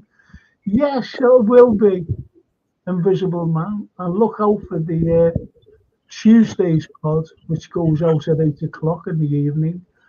And also the post pod, which will go out late on Thursday after the game. So I hope you're up for that. The Royal family still makes me laugh. Brilliant, the Royal family. Yeah, still makes me real. Absolutely brilliant. And I love King Kenny, but not like him accepting his knighthood. No, I didn't, to be honest. You know, but people say, well, he went to all the funerals. I said, but they're dead. That's the answer I've got for them, but they're dead. And he gets the knighthood. Well, anyway, you know, what's that? It's better than the negativity LFC channels after the draw or defeat. Proper conversation on here. Oh, thank you, Paul. Yeah. Thank you. And no, and tell you what, no other fan base like us. I mean that. No, you're right. We're all there. It's been a blast. Great show, Face the Redbird. Thank you, Redbird. Because unlike us Liverpool fans and like the top clubs, we're not showered in money. Yeah. There you go.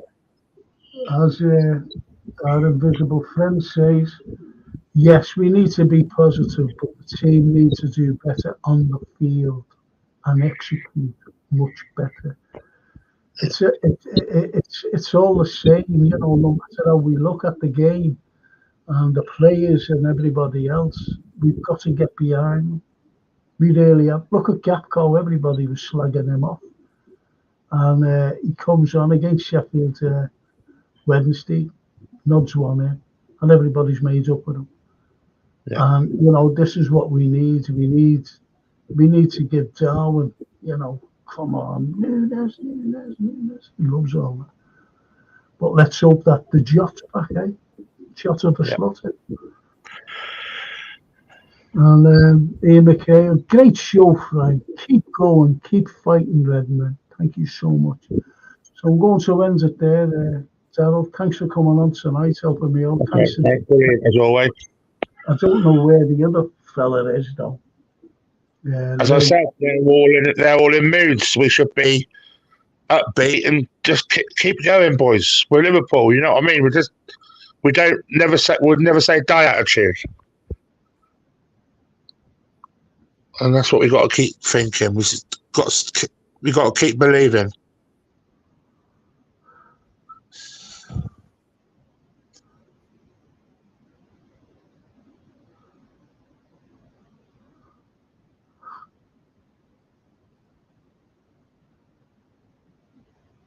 Still there, Frank? Yeah, I'm here. Can you see me? I was answering the thing. Anyway, I'm going to fit. Oh, look. Great show, Frank. God bless. A Scottish Bear. Ian McKay. Thanks, Daryl. Cheers, Ian. Invisible Man. Yes, of course. Need to fight until the end. Good night, Frank, Daryl, and LFC chat. You'll never walk alone, says Paul Turner. Night, Paul. Great. Vars is with Tracy slagging their brothers off. Come on. And DW. Cheers, Frank and Daryl. Cheers, DW. And DW says, I'd be worried for a sec. I couldn't get onto DW. I couldn't even get onto the Judge Napolitano live yesterday. It was on one live show, but I couldn't get onto the other. I have difficulties with this bloody phone of mine, and I couldn't get on live. But I did put a comment. I did watch it, and put a message up. Anyway, thanks DW. Look forward to seeing you again, fella. Honestly, thanks a lot. Big Reds is DW, by the way, and a big film critic as well. Loves the old films, TVs, and whatever. I've got a film for everyone to watch when I tell them on Thursday. When I tell everyone on Thursday, film to watch. So that's it'll be only me watching it again. Wednesday evening, be telling them. But the big, what you call it? I might have it Wednesday morning. No, I won't. I can't because I do an English literature class on a Wednesday morning. I'll have to think because there's Champions League games, isn't there? And they all watch Champions League games. Nice one, DW. Nice one, mate. And anyway, so look out for the film and TV reviews, TV series review, and let's see what we can come up. There's a film and I can't think of it. I can't think of it. I'm sorry, and it's a good one as well. Norman says, Heist with Gene Hackman was on last night. Brilliant film. If you want to watch a film with Gene Hackman in, watch this one. And it's called The Accused. And who's in it? Who's starring in it as well is Morgan Freeman. Oh, yes. And it's on YouTube. You can get it on YouTube. It's brilliant. I'll have a look for that tonight.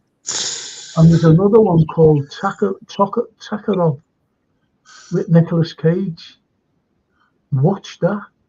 Takarov. It's brilliant. It's absolutely brilliant. What a start, what a beginning, what a middle, and what an end. Takarov, it's called. Did you watch that film I told you to watch, Frank? The one about the Homeless World Cup with Bill Nighy. Amazing film. No. You've got to watch them. Yeah, I will do. Bill Nighy, I like Bill Nighy. I told you he was at a Liverpool Arsenal game. He was sitting in front of me. But that was in the Annie Road stand. Bill Nighy. All right, Bill, what are you doing here, mate? He's aged massively as well. Yeah, he's just a great actor. Yeah. Great actor. Okay, I'll watch that, Frank, says Norman. The Scottish Bear, that's a classic film. What one? Might be what you just said, Darryl, or what I said. I think he's on about the Hugh Jackman film. Yeah. So DW. Yeah. And got that film bookmarked. So that's the one you just mentioned. Yeah. But anyway, I've got to finish, lads, because my neck is absolutely. Frank needs a cup of tea. Yeah, I made one, didn't I? There it is. Look at that. Number one granddad. So I just want to thank everybody. I really do for their coming on tonight and with your wonderful comments. Thank you, mate, Darryl. Cheers, Frank. I'll thank JK as well. And I'll just see you all during the week. Just join me whenever you can. Thank you so much. Love you all. And up the Reds. Thank you. Up the Reds.